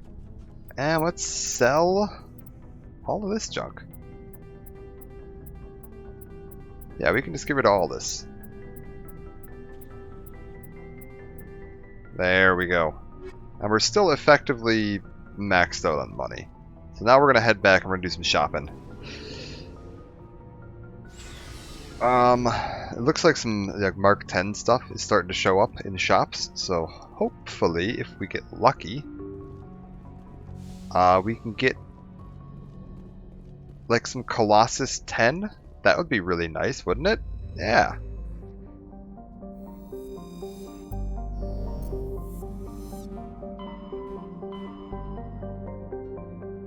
Yeah, we'll just pop back to the Citadel, I think, and then we'll also take a look at that Hanar Opal in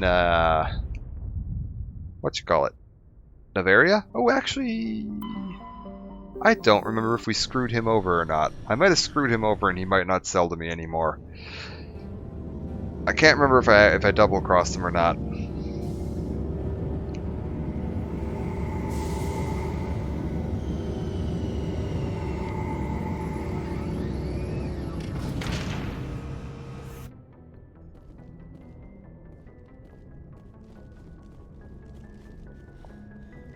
Alright, take care. Get some sleep. Thanks for joining.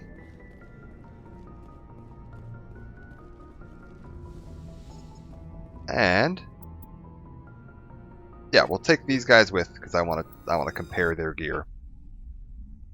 We'll head on down. Equalizing interior pressure with exterior atmosphere.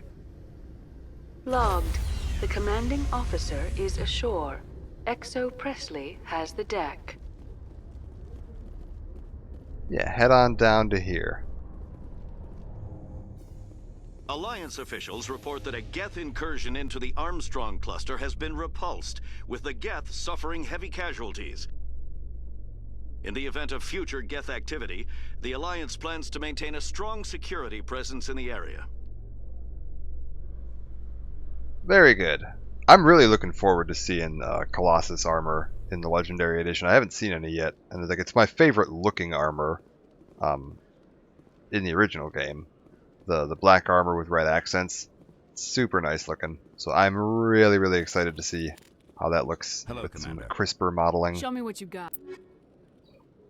Do we have any of it here by chance? No. That's fine. We'll just pop over here, take a look at some other shops. Start the Presidium this time, over at the Financial District. This is truly magnificent. Most Prothean architecture I see is in ruins. Oh, that's fun. I don't think I ever caught that line before. They are referring to the Citadel as Prothean architecture. Commander, it is good to see you again. Show me your items. Okay. Anything here that's going to be notable? Well, Silverback's pretty darn good usually. It's a pretty big downgrade at the moment, though. Oh man, actually, ironically, Garrus currently is the most durable member of the party. Uh-oh.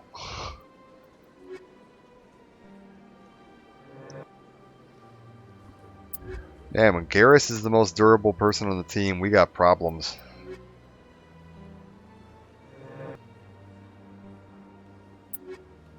Nothing. Alright. Well. There's a couple more shops we can go take a look at. There's Expat and there's Moorland. Head down to Shepard. There we go. Shepard's not good with touchscreen interfaces. It's fine. Welcome back, EarthClan. Show me what you've got. Human armor. Okay, that's heavy human armor, though. I can't wear that. Darn it. Okay. We'll go check with Moorland.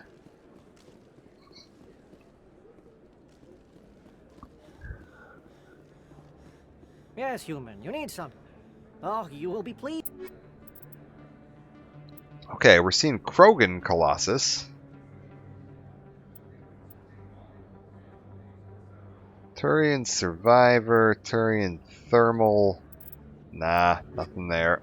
Yes, human, you need. Oh, you will be pleased. And Turian Duelists. In fact, two different Turian Duelists. But nothing else. Okay, that's fine. One more shop we're going to go take a look at. Not on the Citadel, unfortunately.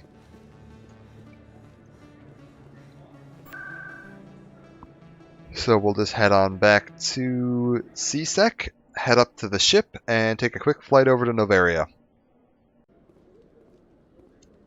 C-Sec, that is going to be this elevator here. Admiral Kahoku, a respected member of the Alliance military, has passed away. The veteran soldier who won the love of his troops during conflict with the Batarians died of natural causes. Kahoku is survived by his wife and 3 children, who are planning a small private memorial service. Alright. Yeah, we'll go check in with this, the Opold in Noveria, look for some armor. Assuming that Opold doesn't have anything, I suppose Stand I could. by, shore party. Decontamination in progress. I could technically go land on Log. Pharos and just check the shop. The commanding officer is aboard. Exo Presley stands relieved. It's not like they're going to prevent me from taking back off again, so I could just go pop down, take a look at the shop, and then leave if I don't like what I see. I don't want to do Pharos yet, because it'll kind of lock me into the end game, and I'm not trying to do that just yet.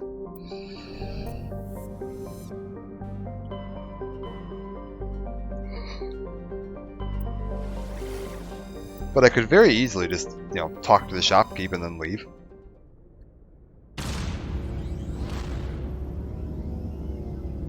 I usually like to do the planets kind of all in one go, just because it seems to fit better for the story. That's because I'm usually playing Paragon Shepard. And Paragon Shepard, I just can't see them landing on a planet. Everyone being like, oh god, we're all being murdered by Geth, you need to save us. And Shepard being like, yeah, sure thing, be right back, I gotta go take care of some stuff. But Renegade Shepard could absolutely do that.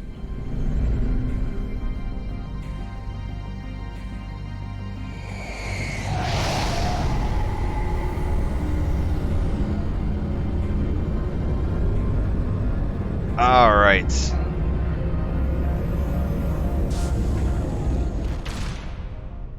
I really love the SR1. Normandy SR1 is so much cooler looking to me than the SR2. Mostly because of how, like, movable it is. Like, the wings, or I don't know what you want to call them, engine mounts, have a lot of mobility in them. It looks very animated. Atmosphere. And it gives the ship kind of an organic, like, lifelike look to it that the SR2 just doesn't have. XO Presley has the deck.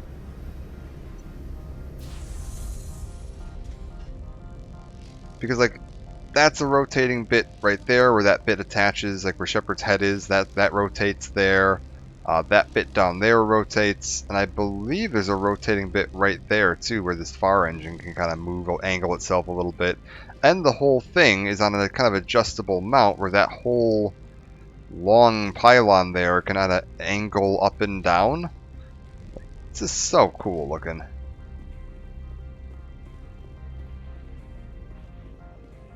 So when it's doing cruising, it can get that really sleek configuration, and then when it's doing more, you know, agile maneuvering stuff, it kind of extends its wings outwards a little bit,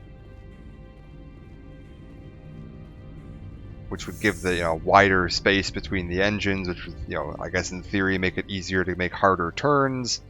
It's elegant design. And the SR2 is just like a paper airplane version. Throw it and it goes.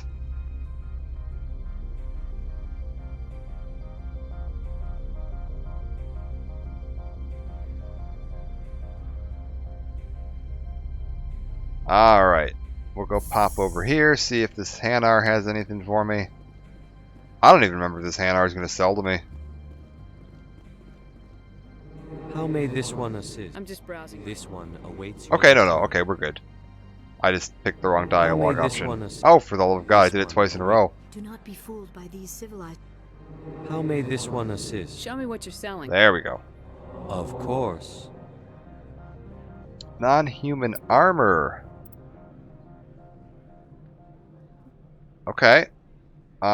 We've got some Turian medium Colossus 9. That is the second best piece of armor in the game for Garrus. Colossus 10 is the only thing that's going to beat it. That's a buy. Okay. We started off with a win. How may this one Show me what you're selling. Of course. Nothing interesting or exciting in that category. How may this one Show me assist? what you're selling. Of course. And nothing interesting there. Okay. Garrus, you just won some armor.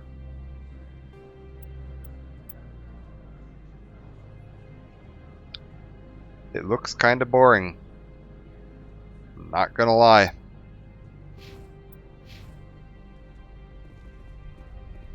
Alright, well, can't win them all.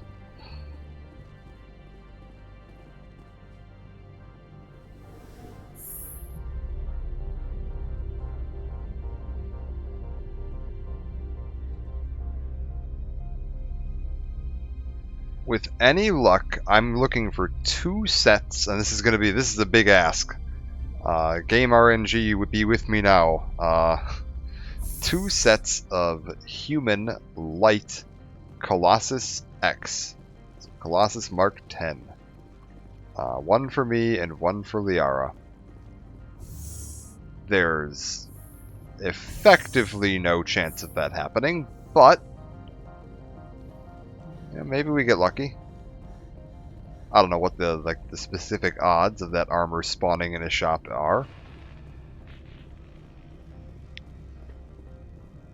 Or like what the most efficient way to reset shop inventories to try and get it to show up is. Like if I just save and reload in front of a shop, does that work? Stand by, shore party. Decontamination in... Logged. The commanding officer is aboard. I guess we'll go XO take a look. Presley stands relieved. I will try doing one little quick save and reload in front of a shop. If that doesn't work, we'll just move on. Deal with what we get. Let's go take a quick pop over to Pharos. Yes, Pharos.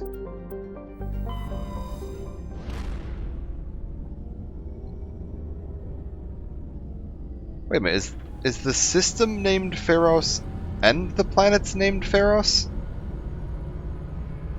That seems odd.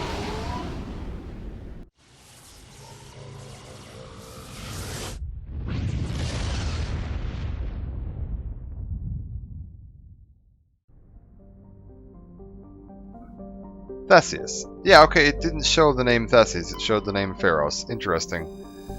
Interesting.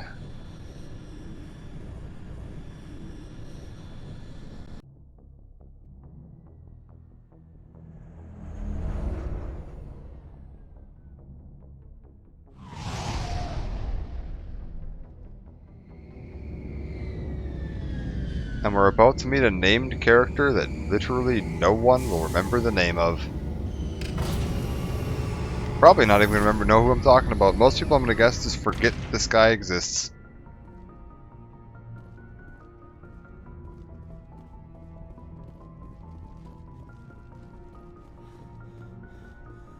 The least memorable character in a BioWare game. Away we go! Equalizing interior pressure with exterior atmosphere. Logged. The commanding officer is ashore. XO Presley has the deck. Where is he? There he is. It's David Al-Telecani. We saw your ship. Fide Dan wants to speak with you immediately. I hope the next Mass Effect game is all about him. I've got business of my own to tend to. The Geth wait for no one. They're preparing another attack. Please, up the stairs past the freighter.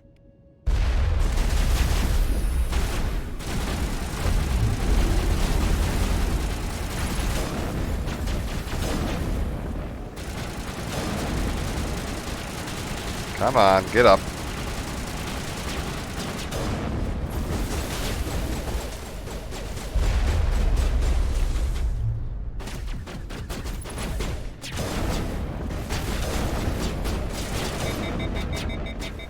Okay.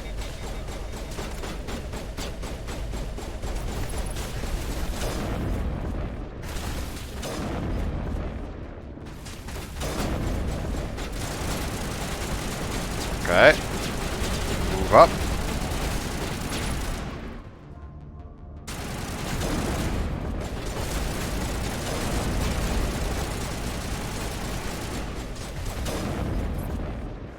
Alright. That's some Geth taken care of. We're gonna need a different weapon. Because we gotta go up a staircase, and it's gonna have a bunch of little hoppy, what are they called, ghosts? Yeah, these guys.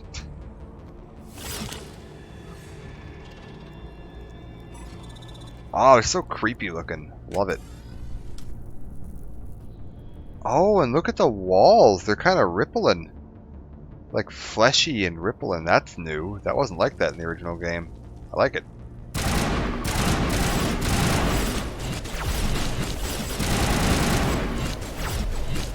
Oh, I don't like any of this. New plan.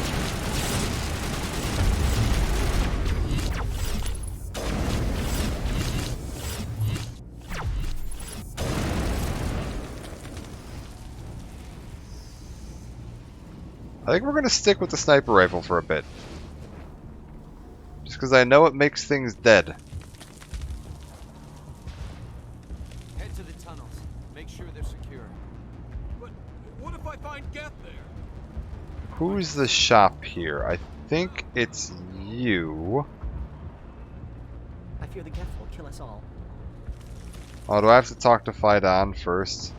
The Geth are mounting another attack. Yeah, I think I gotta talk to Phidon first.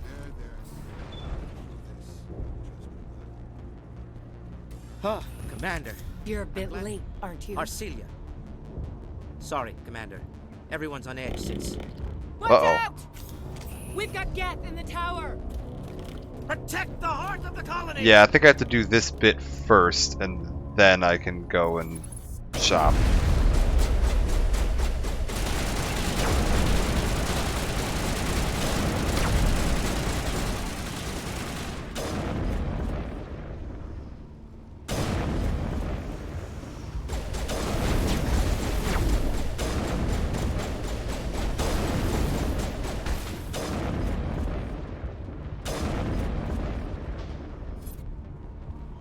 Okay.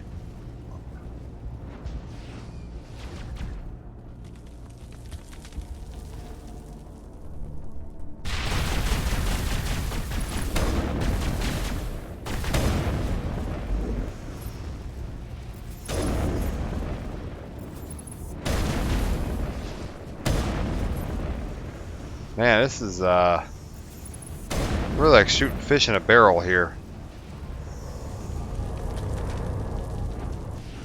I almost feel bad for these Geth, man. This is embarrassing. Commander, I believe we are headed in the wrong direction. The tower is behind us.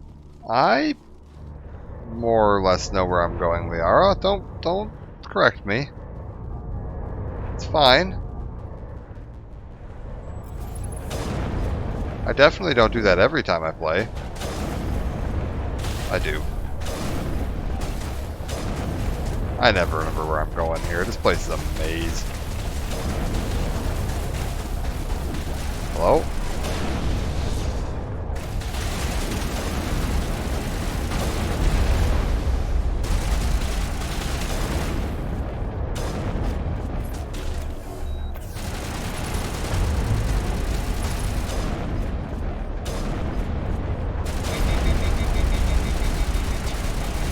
Nope. Okay.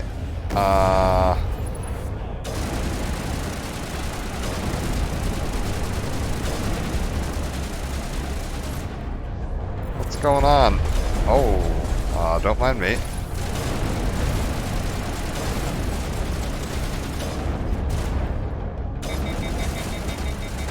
Oh, he got that shield up at just the right moment.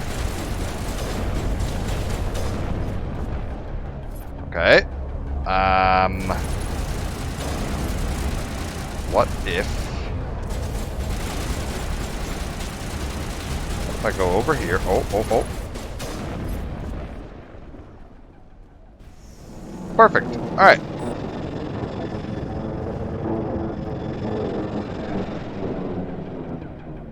Now we can update Faidan and get a vehicle safely out of the Normandy. The Geth base is our next objective. Yeah, so let's head back down. I'm gonna ignore Faidan for now. I don't want to get into too much of the dialogue and stuff here right now. I just kind of wanted to check the shop. So we'll talk to them later. I believe it's this yeah. Commander, I was told to make my supplies available to you if you wish. Let me see what you have. Of course. I may be able to provide a few interesting items. Very good. He says he may be able to provide a few interesting items.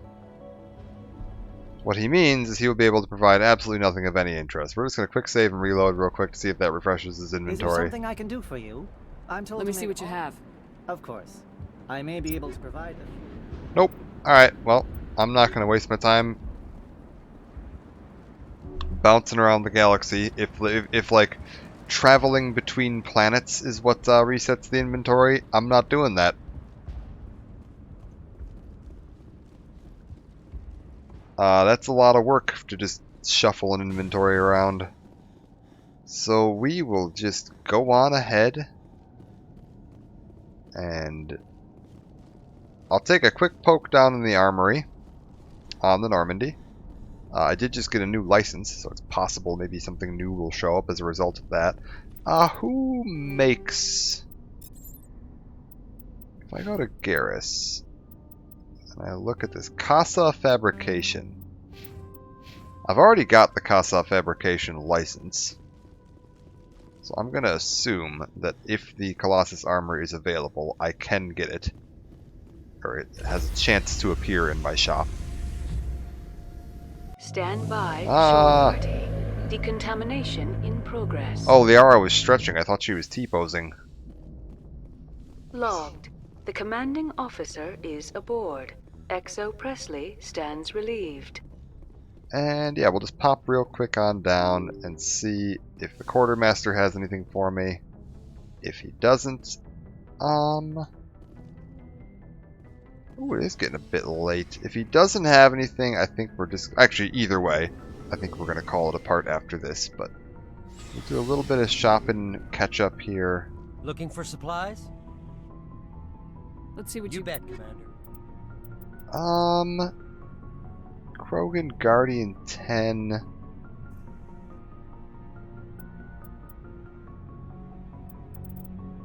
Yeah, nothing new. Alright. Well, that's fine. Level 24, so I got about 5.5-ish levels to go.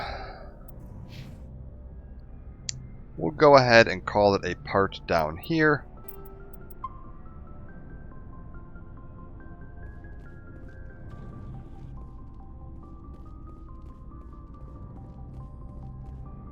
Oh, these 2 empty lockers. Oh no.